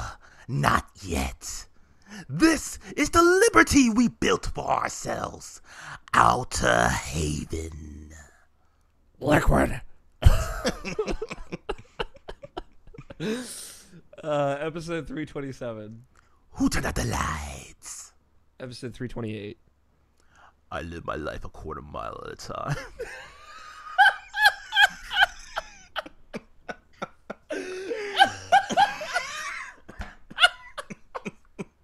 It's the best Vin Diesel impression that's ever been done. Oh my god. Remember we got way into Fast and Furious this year? Yeah, totally. Oh, Yo, Vin Diesel's so cute, guys. he's so cute. He's the What? Was Fate and the Furious out this year? Or Yeah, last year? dude, that was Yeah. April 2017. Wow. Okay. Yeah. No. Okay. Oh. And then we didn't talk about it all at kind of life. All right, episode 329. Don't put that evil on me, Ricky Bobby. Don't you put that spell on me. Episode 330. Solangeo. Okay. I didn't know if there was more to that. No. Strapping in. Episode 331. Ooh, you touch my tra-la-la. Ooh, my ding-ding-dong. Episode 332. Episode 334. Oh, my. No, I'm not gonna do it. I have introduced that into the conversations with my non-video game friends, and they think it is very funny. Episode 336. Oh, come on. That was really good, actually. Oh my god. Episode 337. Douchebag. Episode 338. I have a pen. I have an apple. Apple pen. I have a pen. I have pineapple. Pineapple pen. Apple pen. Pineapple pen.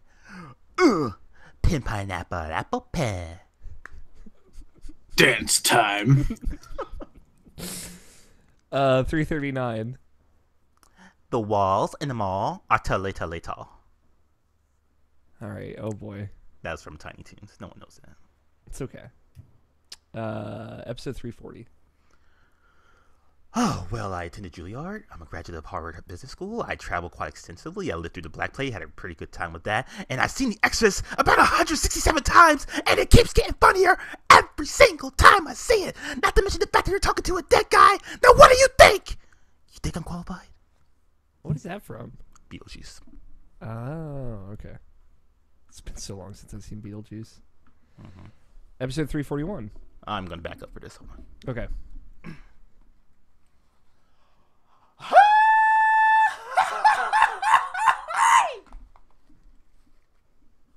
That was it. It's good. Episode 342. Let's play some basketball. Episode 343.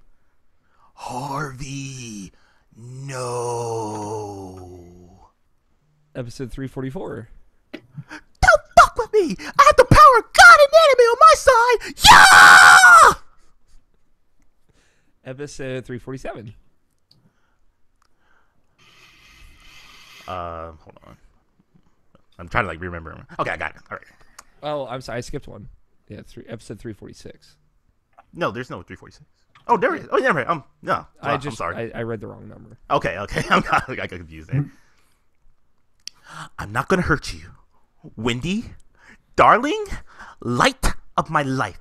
I'm not gonna hurt you. You didn't let me finish my sentence. I said I'm not gonna hurt you. I'm just gonna bash your brains in. I'm gonna bash it right the fuck in.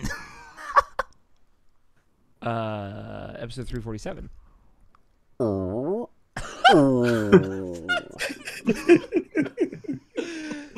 It's so good. Episode 348. Episode 349. Said roll around, sitting on dub, cat my eyes are high on shrubs, cooler in my Escalade. Man, I'm paid, I got it made. Take me to your special place, close your eyes, show me your face. I'm gonna piss on it. Episode 350. Real quick, I'm sorry. Yeah. I re-listened to that, and Moise was just like so shocked. He was like, "What?" And we just like I have just to went leave. on, I have to leave. and we just went on like nothing happened. Because like we expect it, and Moises does not. Oh god. Episode 350. I remember back when it was around episode 100. I went up to Maryland to like film it with you guys, and like I sat down at the table, and like Evan was sitting right next to me, and he was like, "Hey, Nabeshin." I'm like, "What's up, Evan?" And he had something to tell me. He's like, "Come here." And I'm like, "Yeah, what do you want?" And he says, "I need about Tree Fitty." Tree Fitty? That's when I noticed like Evan was like 8 stories tall and was a crustacean for the Paleolithic era. I'm like, "You're not Evan Wall. You're the goddamn Loch Ness Monster." And yeah, that's it.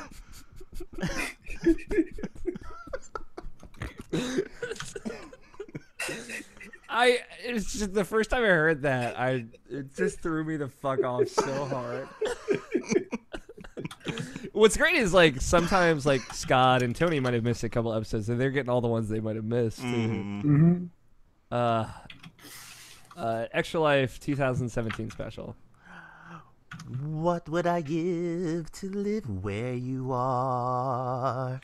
What would I pay to stay here beside you?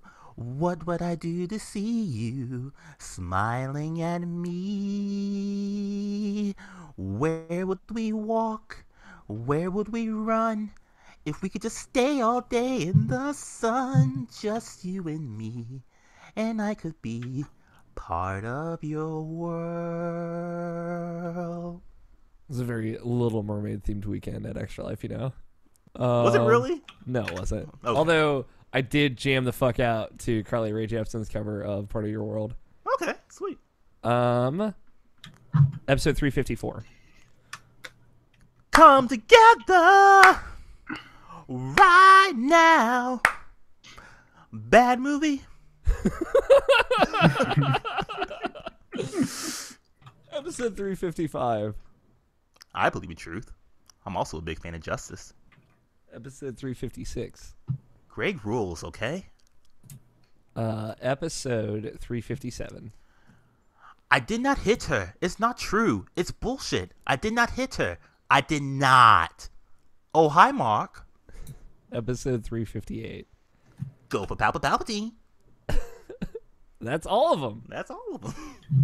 We did it. I marked a few standouts. I don't know if Scott and Tony had a few. I'm generally agreed with yours. Okay. The only one personal pick of mine would just be the Aaron Girl wine. I just yeah, that's a good one. So we can get rid of the rest of them. Okay. Cool. Go ahead and start that one for you. Cool. Thank you. These are great. Every time like we get to this category, it's just a nice reminder. It's like, man, we don't deserve Nabeshin. I do appreciate you guys just letting me be stupid every week. Dude, I love it. It adds Pretty such a good. Yeah, such it a was fun good. flavor to the opening. It's like funfetti cake, you know? Exactly. It's just fun. So we've narrowed it down. 347, 338, 336, 334, 328, and 315, and 314. Yo, I mean, like, I can't see a world where It's Wednesday, My Dudes isn't on this. God, that's so good. It's so good. So good. Your fucking Vin Diesel impression's so good. Okay, so I'm thinking that it's Wednesday, my dudes. Mm-hmm.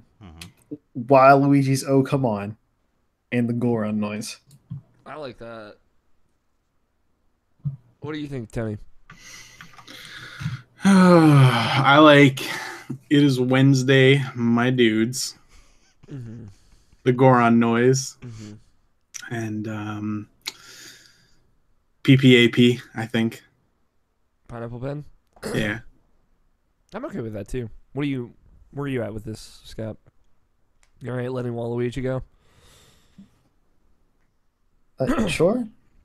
Alright. That's a good Waluigi impression, though.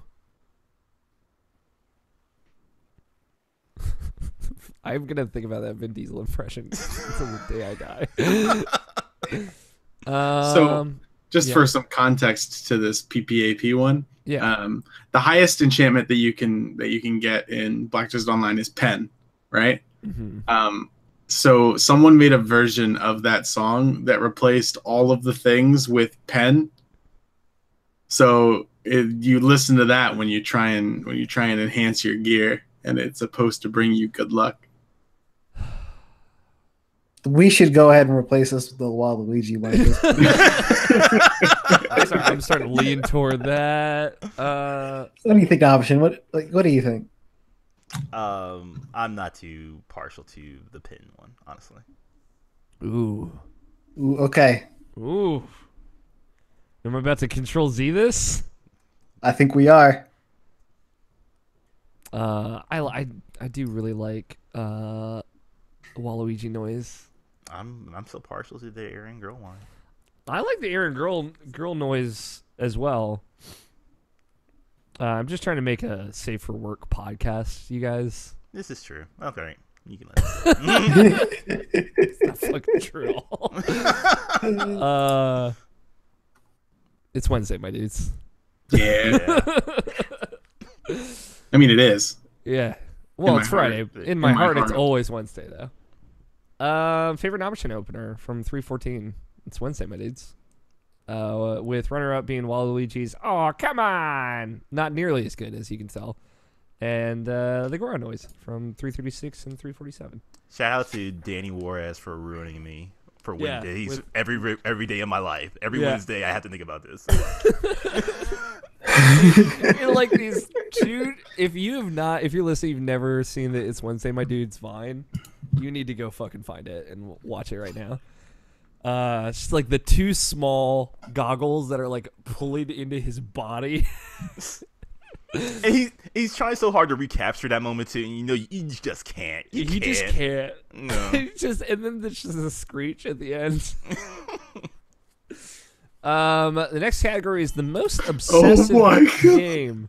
Are you what? I need you to click this. Oh It's god. very relevant. Hold on, let me not share my screen for this. You should. All right, I will. Oh.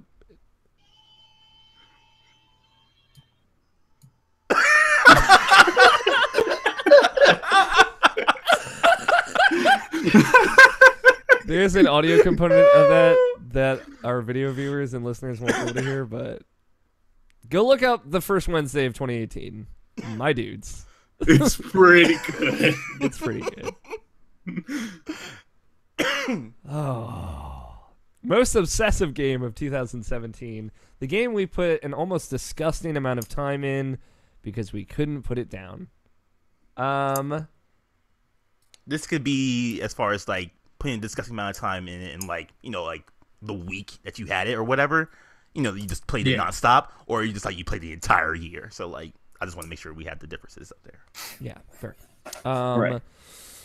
The Legend of Zelda Breath of the Wild, Horizon Zero Dawn, Persona 5, Flint Hook, Nier Automata, PlayerUnknown's Battlegrounds, Destiny 2, SteamWorld Dig 2, Danganronpa V3 Killing Harmony, South Park The Fractured But Whole, Super Mario Odyssey, and Tales of Berseria. I'm good with letting go of South Park. Okay. I did play that a godly amount of time. Did you get the platinum in that? Yeah, I 100% it. I played on the Xbox. That was like that was the Xbox game I played the most of this year. Oh, okay. I think mine was it was either Cuphead or fuck. I'm trying to think what Xbox or Assassin's Creed. It was one of those two. Mm-hmm. How much time did you put into Horizon, Tony? I'm just curious. You kind of you played that whole game in a weekend, right? I know, right? Yeah, I did. It was pretty gross. It was a good game, though. Yeah, it was a good game. It was just like,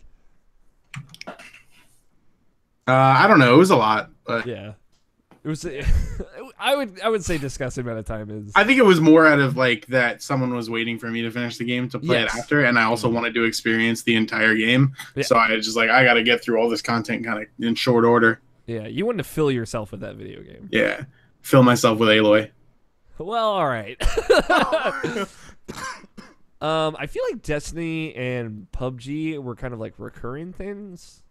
I guess that doesn't necessarily disqualify it, but I don't know if like Doesn't necessarily disqualify it, but especially in my case, it was we played a bunch of it during the 3 weeks in, but there wasn't a whole lot there, so it's not. It took less time to go through Destiny 2 overall than it did for me Legend of Zelda. Yeah, I'm okay with letting Destiny 2 go. I did put over 100 hours of that into that over the year, over Xbox and PS4, but I would say there are stronger contenders. You okay with that, Tony? Yeah. Okay. In the same vein, I'm pretty sure Flint Hook can be dropped here. Okay. I ended up coming back to it through a couple of strong pushes. The big thing about it is just about anything was able to take me away, considering I didn't have a whole lot of games to play this year. Yeah. It was a good comfort game, though. That and is The Legend of Zelda on here because of me? I think it's mostly because of me. Yeah, I think it's Alex. So So I played that okay. game for like an entire month. and Tony got through that game pretty quickly as well, I think. Yeah, I played it. I think like Persona is a pretty strong lock. Yeah, for sure. I think we get rid of SteamWorld Dig too. I think Okay. the next category is more representative of what I feel about that game. But like when I played that game, it just I couldn't stop. Okay. Danganronpa is a good one for me. That game got real gross with me at one point. Tales of Berseria, I put like That was your first game of that year, right? Like I think I beat Resident Evil. Okay. No, because I beat Tales of Zestiria.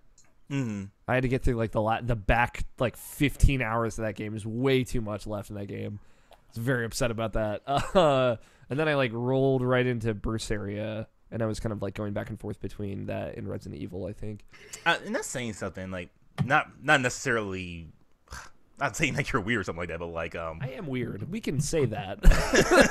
but like going from like a game that you were like apathetic for, which is like well some of the same mechanics, and then go to Berseria with the, like you know like it's an enhanced of it, but it's like kind of still the same thing again, but you're enjoying it so much more and like putting so many more hours into it. Like I would say like that's not necessarily giving Berseria enough credit though, because it definitely reinvents a lot of Tales mechanics just from the ground up, and like the world design and the way the characters work.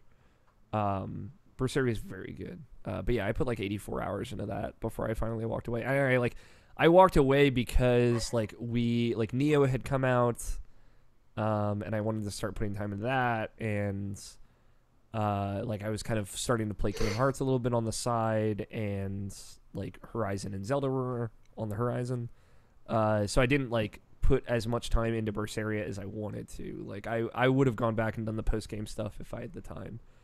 But I had already I did all the major side quests in that game. I did a lot of or not a lot, but I did a good chunk of the post game stuff, or like the extra super hard challenges that you can kind of get access at the end of that game. It's very good. I don't necessarily want to cut it quite yet. sure. I I think what about- Mirror can go. yeah. That's pretty Okay. cool.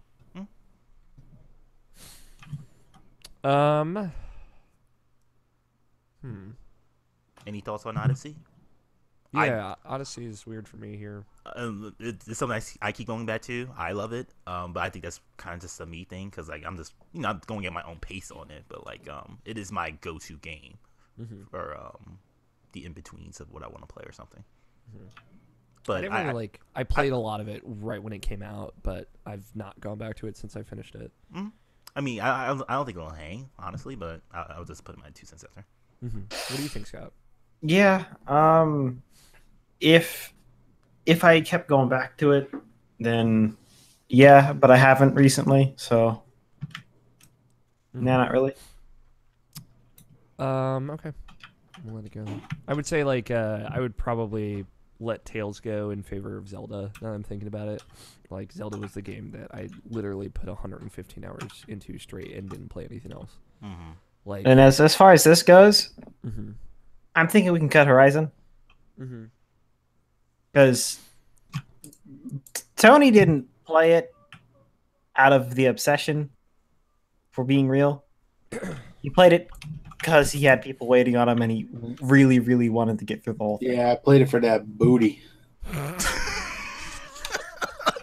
that dark African American booty. What does that mean?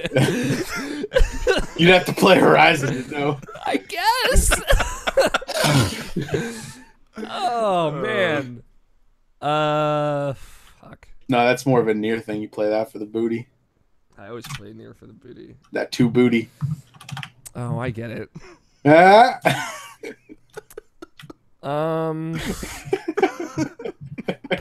Jesus fucking Christ. Not even through day one yet. I don't know, man. Like, what's the feeling on PUBG here? I feel like that wins. I'm pretty sure that wins, Really? like hands down. Is it just because like? It's like here's the thing. You know how deep you went into Persona 5? Mm-hmm. Yeah, we did that with PUBG, Mm-hmm. and we're still playing. Did you have depression after beating that game? Or not beating? Yes. I'm sorry, after every chicken dinner. I'm sorry. There you is. get depressed because you don't get to eat it.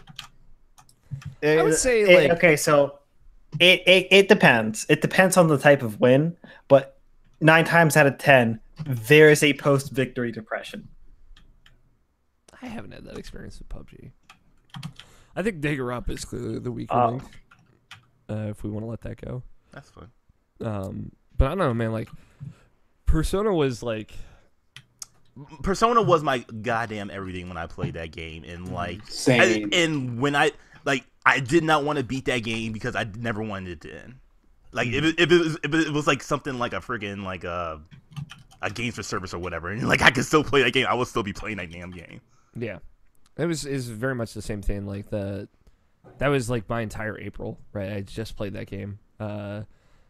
And you know, I ended the tally with 103, 105 hours or whatever. Nabeshin was like 113. Tony was somewhere, yeah, times 2 because he went back and replayed that whole game for the platinum. Tony was at least somewhere around there.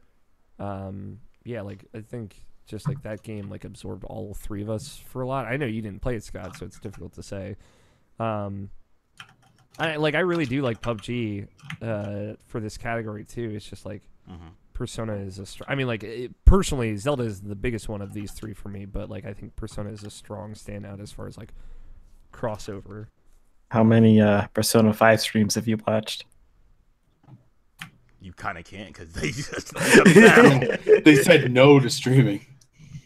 Yeah, it's true. They're like, free advertisement? We don't want any. Although apparently I heard that they never like shut anybody down for that. No, it was an empty threat. Yeah. What do you think, Tony? You played the most of both, I think. As far I feel like Persona, while you know it's a good story-based game that I play a lot of, is not really like I wasn't like, it's not like an obsession type thing or like, you know, an obsessive game. It's just a really good game that I want to play. You know, like it's not like I want to go replay Persona 5 over and over and over and over again, even though like I do, but like, you know, it's not like I wake up every day, you know, or like once a week and I'm like, I need to go and play a bunch of Persona today. It's just, it's more like I don't like think like, hey, I need to go play one day of Persona right now. It's more like, hey, I want to go like play like a round or 2 of PUBG, and like that's just my afternoon, you know. And I will say the same thing about Persona, and to a certain extent, like that was literally my entire day was playing that game. Oh yeah, when it came out, same for me. Yeah, so like I feel like, because we're talking about 2 different things, and like if I'm alone about Persona 5, I'm willing to concede, but like I just wanted to just like put my say my piece about it because, like, So the yeah. thing about this is what Tony's talking about is PlayerUnknown's Battlegrounds 5 months after the fact. As What Tony, you're like, talking about smashes is the his second keyboard. you got it. Sorry. The big difference here is, as I said, the time where we spent all day playing Unknown Battlegrounds was about the week we got it, and a couple of times where we were able to get a squad. Yeah, that was every day. That was all day for most of us. And when I couldn't get a squad, I did a whole bunch of solos too. Okay. Yeah, I mean, like, And then my only argument is just like I said, like, I probably beat the game in like a week, and I put more hours into that than like I can like any waking moment, anytime I'm not shitting or pissing, I was playing Persona 5, and I was barely eating. Persona in one hand, pizza in the other. But like I said, I don't want to like keep going around in circles with this. I like the argument for both. Like, I think it is true that I would gravitate more to Persona just because it's a single player game over a multiplayer game. I think that's just my general preference. But like, I think PUBG is totally fine to win this. Like, yeah, sure. Because like solos in that game is like you get all the experience you want by yourself. It's kind of a single player game because of that. And I think you get so much out of the game. Especially that game, especially because it's different every time you play it. So, like, yeah, I could totally see it. I've definitely and also... I think the kicker here is that at the points where you're too heated to play, you end up watching somebody else play instead. I've also, I just shouldn't throw it out there, like, having not played as much as Scott and Tony, but like getting into a good round of squads with NATO and Griffin and Sean on Xbox, like, once we start, there's a lot of all right, I could just do one more. Oh, okay, just maybe one more, and then it's like 6 a.m. and I have to go to bed. So I get that. I'm totally or it's 8 a.m. and there's no more time for bed. Yeah. So better play a couple more games before you have to go do whatever. Yeah, before I have to go to work. I'm okay with that. Yeah, sure. Persona and Zelda are great runners up. So. Yep. And I'm sure they'll get plenty of love other places. I mean, there's no doubt that they're inches away. Yeah. This was a great year for just to put fucking gross amounts of time into video games. Which is great. Like, I'm not complaining. I put over 100 hours into like 4 different video games this year, and that's like disgusting. Our most obsessive game of 2017 is PlayerUnknown's Battlegrounds, runners-up being Persona 5 and Legend of Zelda Breath of the Wild.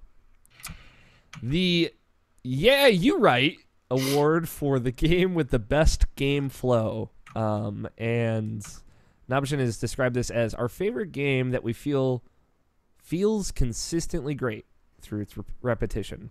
I think the biggest example for this for me, like what I was saying about Final Fantasy 15 last year, one of the open world part, like I said, I felt that game flow, just like the flow of playing that game, even though I'm just doing hunts over and over again, it's just so satisfying. It's so much fun, and just like I just love doing that. And I thought like a lot of games did that this year as well. So yeah, good loops, man. And like, you know, gameplay loops are so fruity. So fruity. The nominees we have are Gravity Rush 2, Persona 5, PlayerUnknown's Battlegrounds, Destiny 2, SteamWorld Dig 2, Danganronpa V3, Killing Harmony, Mario Odyssey, Night in the Woods, Flint Hook, and Legend of Zelda Breath of the Wild.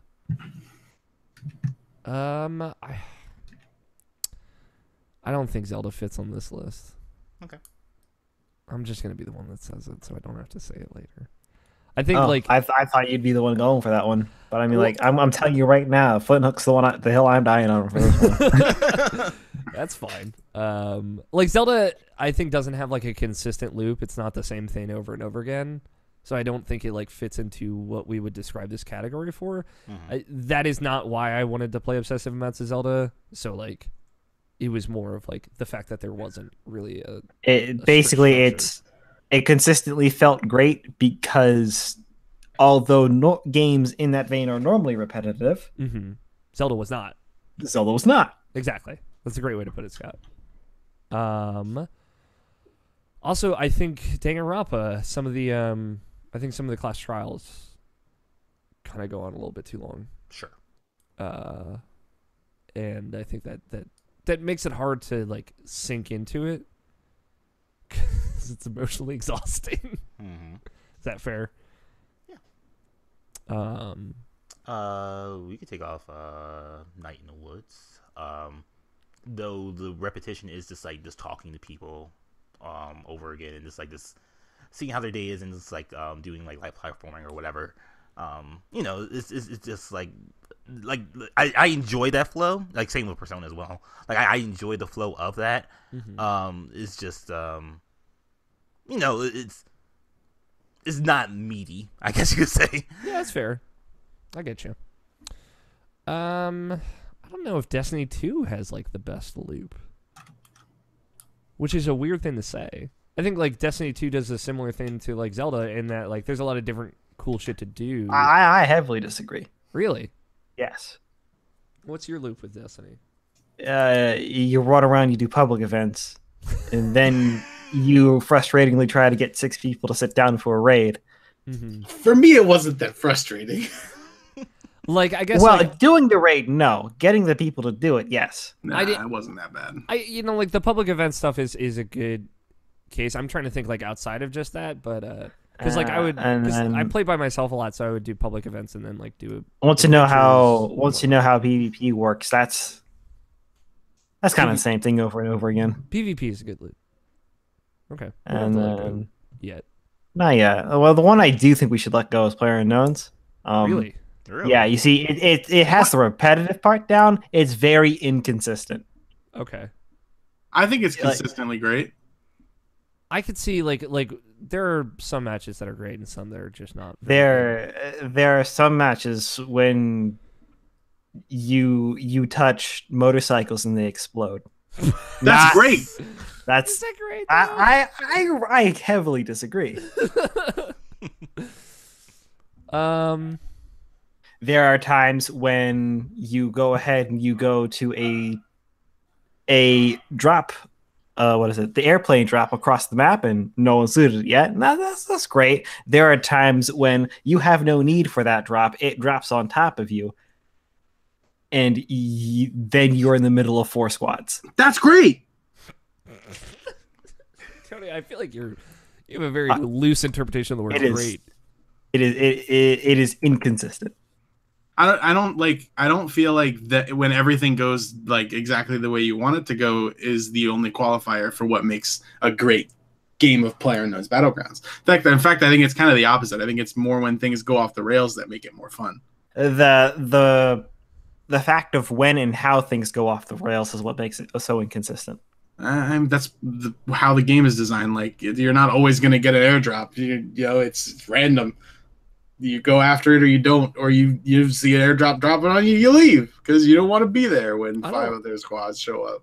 I don't think we have to like cut it yet. All right. Like because like I think. You see which part I'm getting on. Yeah, the problem with it is that it hardly has a loop. The whole game is a loop. I feel like the whole game is a loop. Yeah, like I feel like you drop down, you look for a gun, you try and survive to the end, rinse and repeat. You do it again. Like I think that's in the same vein as you run into Zelda, you try to beat the game, and when you're done, Great, do it again. But like, no, you don't do it again though. You're done with the game after that. But like, yeah, I think that's how Zelda works. That is how Zelda works. You play the game and you're done. Like I don't. No one plays one game of PlayerUnknown's Battlegrounds ever. I don't think you can compare PUBG and Zelda. Like I think, like Zelda is a single player game, PUBG is a multiplayer game, so inherently there is like a repetition to it. And it's a competitive multiplayer game. Like the goal is to win, either team based or not. But I mean, like, you know. That's a difficult thing. I honestly came into this thinking that PUBG would win it. So like, there's no way that it's not in top 3 for me. I think it is a strong cycle of like you start with nothing, you build up your your gear, your loot, your weapons, and you fight until you can't fight anymore, and then you start all over again. Like I think, or you don't do any of those things. But like that's like, you know, you are every time that you play the game, you are trying to build yourself up, right? Like that goal of creating your loadout and everything is the loop. Like Right. And what I'm trying to tell you here is that loop is not a consistent one. It doesn't have to be. It's not going to be the same every time. The game, if the game was, there wouldn't be it wouldn't be fun to play if every time you're like, I'm going to drop here, I'm going to get this gun, and I'm going to do this thing. Yeah, like I'm going to drop here, I'm going to look for random shit, and then I'm going to randomly find some of the other 100 people that randomly chose a spot to go, and we're going to fight. Like, and maybe I'll win. Flint Hook isn't the same every time you play it. Like, you have a similar strategy, but I think you could say the same thing for PUBG. Like, I have my strategy for PUBG. Like, I am going to go drop down fucking... I keep saying Gibraltar, and that's an Overwatch level. Over near wherever those fucking shipping containers are of one of those two places. And, like, and I know, like, level 3 loot can drop there. And, like, you know, sometimes you'll have a run where you don't get a backpack, and it's really difficult, and it sucks a little bit. But, like, there's more tension because of that. Or sometimes you have a run where you get a bunch of stuff, and somebody comes up behind you and shoots you. But, like, you are aspiring to create the same loadout or create a loadout that you can work with every time. And it's going to be different every time because, you know, it's multiplayer and it's... This is RNG. Yeah, you're praying to RNGesus. Like, I think PUBG has a better loop than Destiny 2 because of that randomness. I don't think PUBG works without a loop. Like, you would play the game once. Like, it's kind of like PUBG without its loop is like, hey, you install this game, you get dropped on an island with 100 people, and if you die, you are uninstalled. You guys keep flipping, so I'm gonna let you have it for a while. But the fact that it has a loop is not what I'm telling you. Why this doesn't fit? No, you're saying it's inconsistent. Like, what is a consistent loop to you, Scott? More consistent loop for me would be. Let's see. Let's go ahead and do this by making changes to PUBG. Okay. So drop in an area. Doesn't have to be the same area. And you are pretty much either A, guaranteed to know where the zone is before it drops. B, you basically know where you can find a vehicle. Or C, you can know that vehicle will not explode when you get in it. All of these things would actively make PUBG less fun. Yeah, I think like okay, there are known vehicle spawns, there are known tiered thin spawns. Like through playing the game, you learn like, oh, you know, I should look in these garages because typically there's a car in there. Mm-hmm. Or like, you know, we all know that if you look along roads, that's the best chance to find a vehicle because they typically are there. Doesn't mean that they need to be there every time or I'm not having fun. But like I see what you're saying. Like I get on a motorcycle, it blows up. Like that's not good. Like that's not great. Honestly, I've never had that experience where I get on a motorcycle and immediately it blows up. Yeah, that's never happened to me either. But like I would say, like I wouldn't obsessively play PUBG to go off our last category if it wasn't bringing something new to the table every time. Exactly. And like that, just like no Overwatch map is going to feel the same every time because people play different characters. Like what makes multiplayer really exciting is that this level of randomness or this level of strategy that makes each experience different. Yeah. I don't think the repetition loop has to be so set in stone for it to be consistently great or even consistent. Mm-hmm. I think that the fact that you play this game multiple times as you would, with like a MOBA game or something like that is what makes it is what makes it a repetition and what makes it a loop. Yeah, like I would most closely compare PUBG to a MOBA of anything. And I know like there are way more random factors in PUBG, but I think that's also because of people, because you're playing with 99 other players, and also because of like the different random spawns that kind of mix things up. But I don't think those make the loop worse. I think they make it better. Yeah. I think you're right. Yeah, you're right. I think SteamWorld Dig and Persona 5 are great examples of loops that are consistent, and that is also great. It is just great in a different way. Yeah, the scope is different. Yeah. PUBG is designed to be played hundreds of times. Persona may be designed for you to play like honestly, Persona is designed to be played once.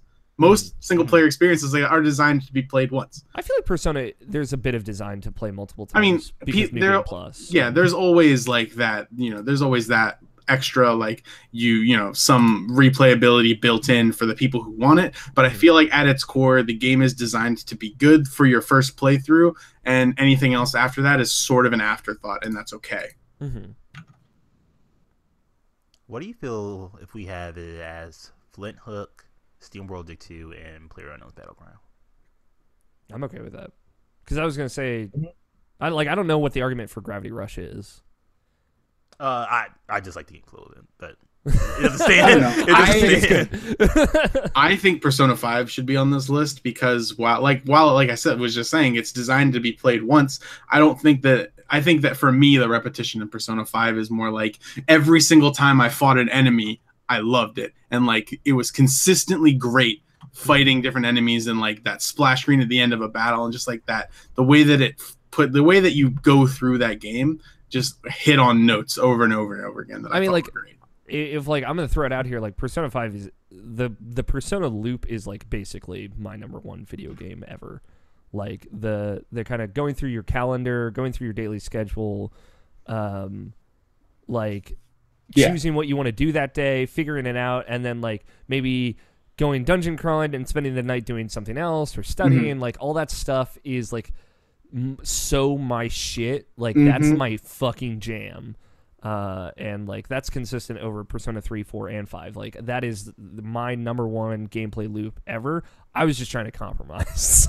I think that Persona 5 should be on this list for sure. Do you at least see where we're coming from with PUBG, Scott? You see, you're completely missing where I'm coming from. Okay, then try and explain it to me. So I want to understand. I have. But the big crux of it is that playing around a PUBG does not always feel good. I don't disagree with you on that. But like, okay, I think I take more so in that pretty much every other round or step through these other games do. It is inconsistent in that regard. Okay. But like I think I take the risk with PUBG that I might have a shitty round. Right, that is part of the fun. However, that is not this category. I don't think that in order to qualify for this category, every single time you go through the loop, that is this category in a nutshell. I disagree. So I agree with both of you, but like I totally understand where Scott's coming from. If I had a choice, like I would take something else over PUBG. But I feel like that's fine, but I still don't think that the fact that sometimes you have a bad game of PlayerUnknown's Battlegrounds necessarily means that it's that it doesn't qualify for best game flow. But like I would say that might mean that other games qualify more. Sure. But like Scott's basically dismissing it from this category, saying it doesn't belong, and I disagree. I don't think it doesn't belong, Scott, but I think you're right in that there are some games, especially the ones on this list, that highlight flow better. And that are more consistently fun to play. But like that's also inherent to the nature of single player games, and I don't want to rule out PUBG because I feel like that's kind of ruling it out because it is multiplayer and because you have this factor of like other people might make you have a shitty time with that, and that does kind of suck. But the thing is that it's not just that it's other people. Mm-hmm. That it's because I mean, of course, you can go ahead and you can run to a game with a hacker. Mm-hmm. It happened to us plenty of times. Yeah, I was going to ask, actually, has that happened to you? Yeah. I haven't had any experiences with cheaters yet, but I know that they're there.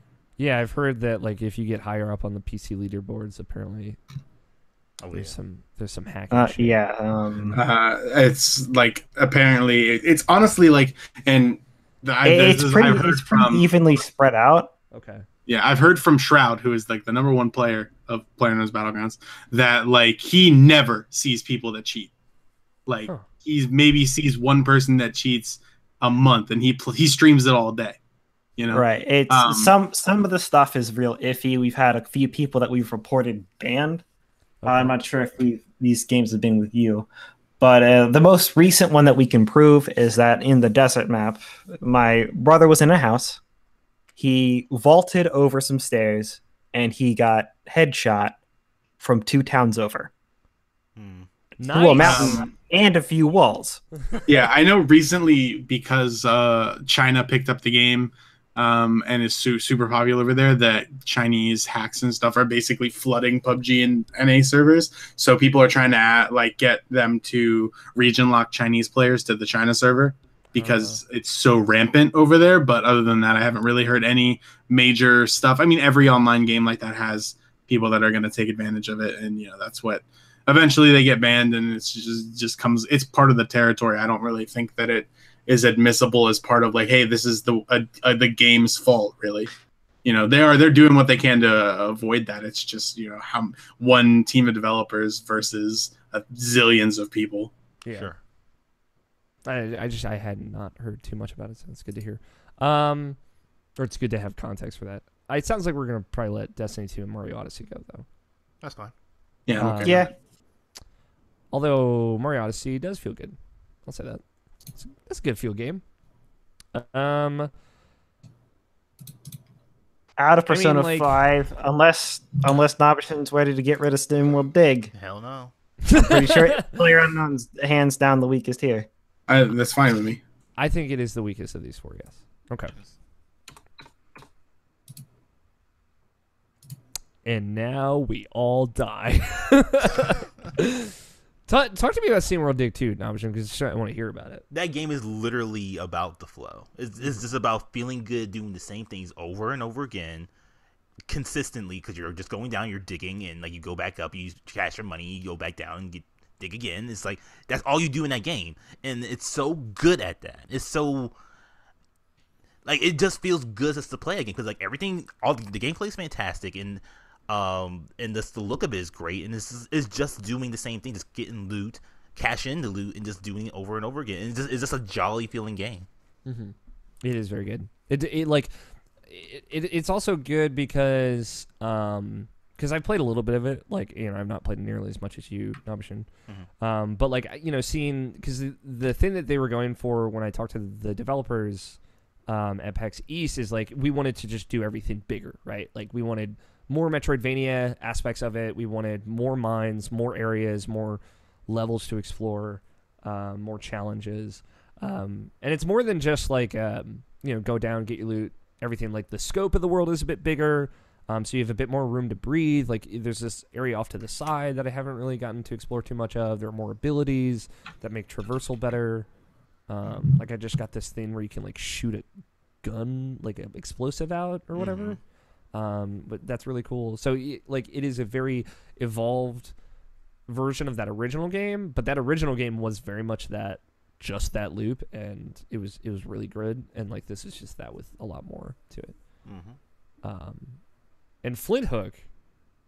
Let me, because you're the only one who partially understands. Yeah, because this is a roguelike that is so much different than other roguelikes. Mm-hmm.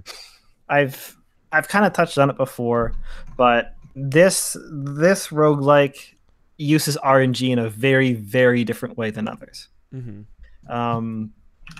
It's kind of like Rogue Legacy in how far it gets away from it, because in Rogue Legacy, it's the roguelike aspect comes into it more because you are building up your characters before you are ready to tackle different parts of the area. Mm-hmm. In this, the RNG only plays into the strategy of what you're going for. That is it. It changes nothing else about the game. There is no obstacle that you cannot tackle with going in with 0 perks whatsoever. There is... Actually, yeah, that kind of covers it, because in most roguelikes, let's say one that we all know, or mostly, or Binding of Isaac, let's say you pick, what was the name, Madeline? Mm-hmm. And you get no speed upgrades by floor 3. Were not available. There's a whole lot of rooms. Floor 3, which I believe is the not the caves, but the necro. The Necronomicon. That's a book. I know. The entirety. Yeah, I forget exactly what they're throwing, but it's the floor after the caves. Most stages after that most floors after that have a high chance of killing you if you don't have at least 3 speed. Yeah. There is no way to not take damage without teleport, which can still cause you to take damage. Yeah. And Rogue Legacy has a similar problem, whereas if you do not have dash, there's a whole lot of things that you just cannot do. If you don't have dash, you're playing that game wrong. So right, and you do not start with dash. Yeah. You have to die to get it. Yeah. And most of the game can be considered to be locked behind dash. Mm-hmm. You do not have to equip a single perk in Flint Hook to go through that game. Yeah. Mm-hmm. It is an option. And it's good because that is the big difference. The tool set they start you with, which is like you can slow down time briefly, you got your hook and you got your gun, like that's really all you need. But there are ways to, like, if you like to play a certain way, that you can go ahead, you can cater to yourself. Yeah, you can cater to yourself, and it leaves you a lot of leniency, but like the base game feels so good, and like you feel like you have so many good tools that like you don't necessarily need it. It just enhances, like every part of the randomness just enhances that game. And like there are like negative perks that you can get to that curses, which take the risk for. There's a bonus to those as well. Yeah, you'll get something and then you get more experience to take a negative. Yeah, so make the game slightly harder. Yeah, Flint Hook's very good. Persona 5 also very good. So now we all die. What let's go around. Tell me what do you think would be your favorite here or should win here? Persona 5. Nabeshin, what do you think? SteamWorld Dig 2, all very like right after Persona 5. Okay. And Scott, Flint Hook, obviously. Yeah. Is anybody feeling like they really want to sway? I mean, Scott's convinced me. Yeah, like you gotta. If Persona 5 is anything like Persona 4, there's no way in hell you're getting me on board with that. It is and it isn't. Like I think saying Persona 5 is just like 4 is being reductive. Like there's so I'm not much... saying copycat. Mm-hmm. I'm saying anything like. Oh, okay. Just like similar in any way. So if it follows a similar formula, it does. Then there's very little that you can do to sway me on that one. I mean, I think that formula works really well. But like Yeah, I also think like SteamWorld Dig works well too. And having played the first I don't know anything about SteamWorld Dig. It's it's a game you mine. You got pickaxe. I heard that games with pickaxes are popular with the kids these days. Fantastic. Is it like a top-down mining game? Have you ever played Minecraft? You heard of Minecraft? It's nothing like that, but have you heard of Minecraft? Is this game 3D? No, it's 2-dimensional. Is it in VR? You see how much I don't know about this game yet. It's a 2D platformer with Metroidvania-like mechanics where you go down into a mine, you hit these it's like a grid of rocks. You hit rocks with a pickaxe. Some rocks that glow have gems in them. When you get those gems, you take them back up to this little mining town on the surface. You sell your gems there. You get money that you use to buy upgrades like a lantern, lets you stay in the mines longer, or more water so that you can do some of your special moves more. I mean, you could just look at a gameplay video and like what the first 5 seconds you see of that game is pretty much what it is. Yeah, it's pretty good. I don't know. Like I like Flint Hook. I like SteamWorld Dig too. Like I feel like Persona 5, if Scott feels that adamantly against it, I'm not going to sit here and tell him like he's wrong for feeling like that. And like I like highlighting these indie games because I think they do a really good job of like distilling gameplay down to those loops and those loops that feel really rewarding. I I just really wish Flint Hook was on Switch, and Persona 5 was on Switch, and everything was on Switch. I've been realizing that over the last week. So yeah, like I'm cool with Flint Hook or SteamWorld Dig taking this. Like I said, Scott convinced me. So, What about you, Tony? How you feeling? I mean, it sounds like we're hooking it. Flint Hook's good. I got Tony to play Flint Hook once. I have Flint Yeah. Hook. It's just You it's have not, it? Yeah, it's not my jam, but like I can see how other people feel about it. Mm-hmm. I'm gonna say, because I know Nato Johnson's gonna listen to this. I'm sorry we cut PUBG, Nato. Flint Hook wins. You're right. Award for game with the best game flow is Flint Hook. That's good. You know what? That game needs love. I don't hear anyone else talking about that game. I don't know if you have, Nabeshin. No. But literally no one has been talking about it. It's a very good game. It's literally just Scott and you. It's Yep. I know, it's so upsetting. It's really upsetting. And runners up go to Persona 5 and SteamWorld Dig 2. Our last category for today, MVG, Most Valuable Guest to Appear on Irrational Passions in 2017. Now, it's worth noting some caveats here. Listen, just because you don't get on here doesn't mean we don't love you. It doesn't mean we didn't have a great time with you on the show. Sometimes it means that. Well, okay. And then the lastly, but like, and most importantly, if you see a really weird name in here that isn't quite one person, notice that it'll be true soon enough. What does that mean? I have no idea what you're talking about.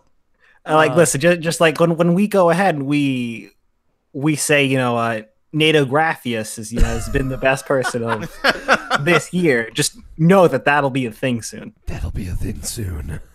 Watch out. So all the people that won last year, because it is like our three favorite, like it's not one victor, it's three winners here.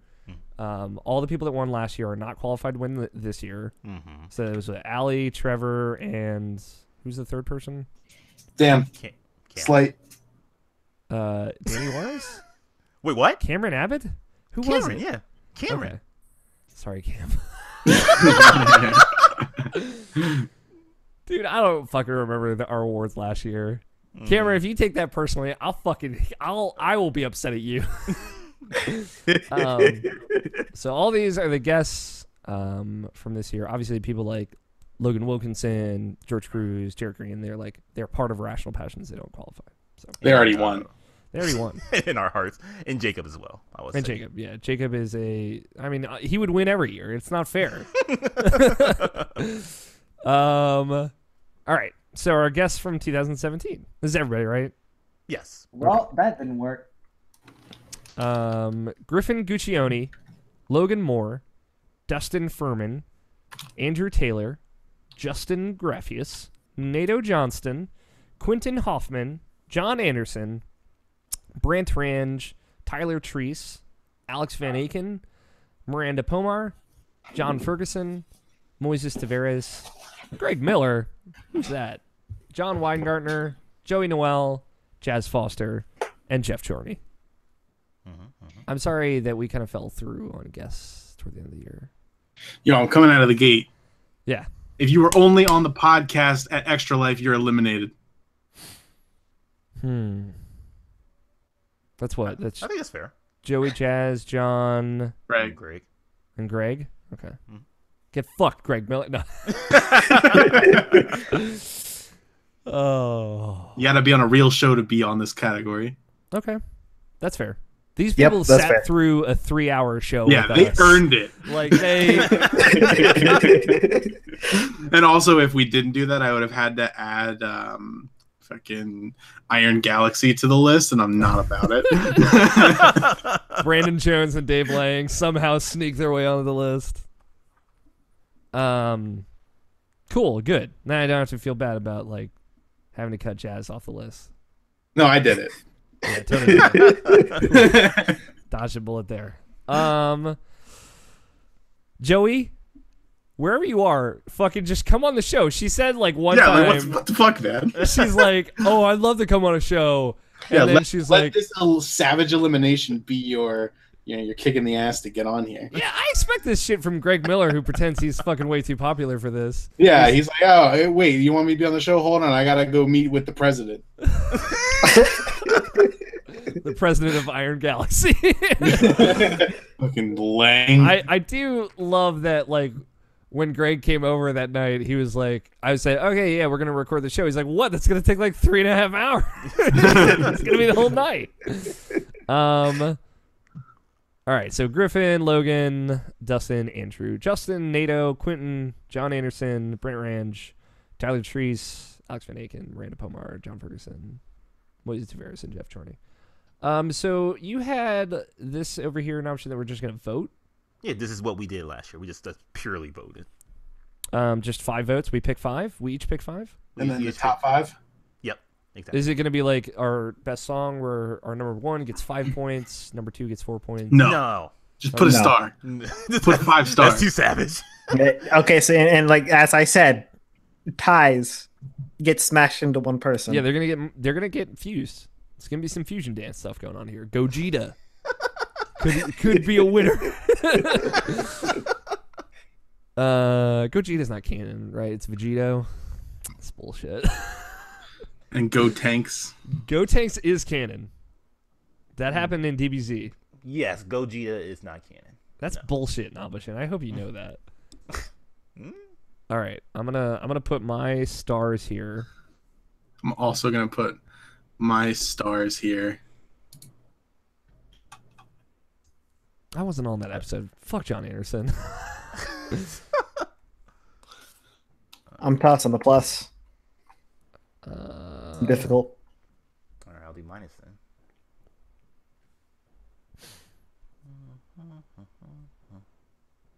Tony, did you literally just star NATO? No, dude, I've done 4. Okay. Let's try to make sure. All of us voted for NATO. I just want to throw it out there as we're going through this. My Australian lover boy. Oh, he's going to be very excited about this. Yo, like Monday afternoon, I'll get a DM from him. I just got a Steam notification that NATO J18 is playing Black Desert Online, so I could. He sent me like 4 DMs while we've been recording just this episode. I'm gonna send him a DM on now. I was gonna say someone has 4 votes for best guest.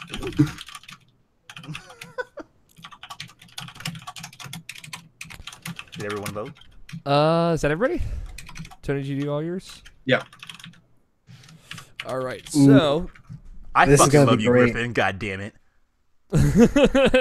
Griffin Guccione with 1 vote. I only didn't vote for Griffin because every time he was on, it was a lot of just over my shoulder on the podcast. A lot of sexual tension. Yeah, There was too much sexual tension. I gotcha.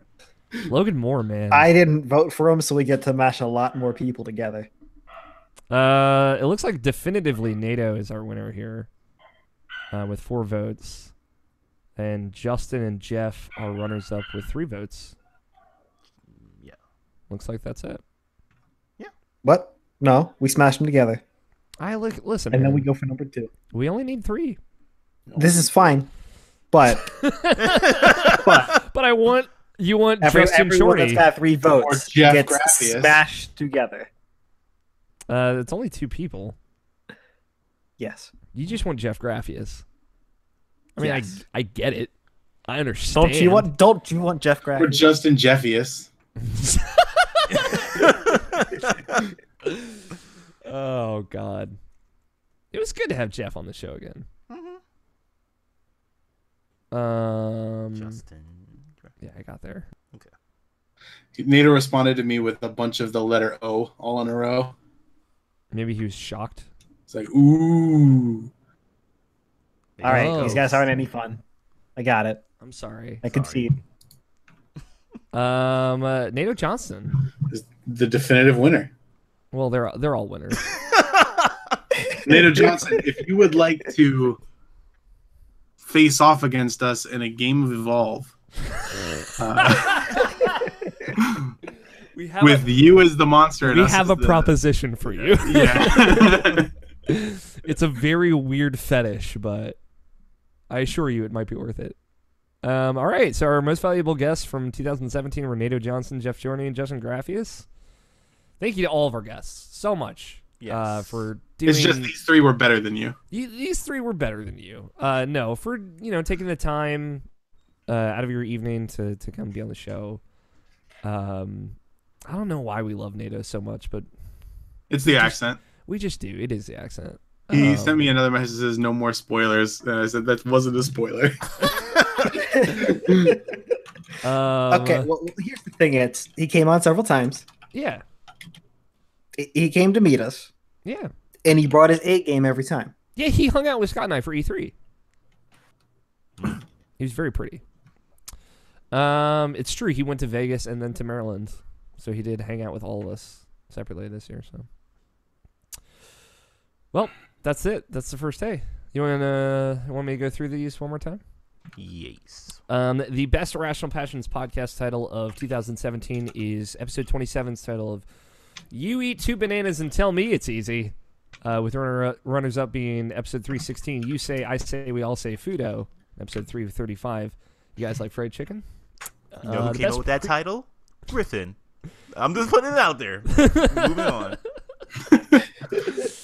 The best previous year game of 2017 is Stellaris, with runners-up being the original Nier and Black Desert Online.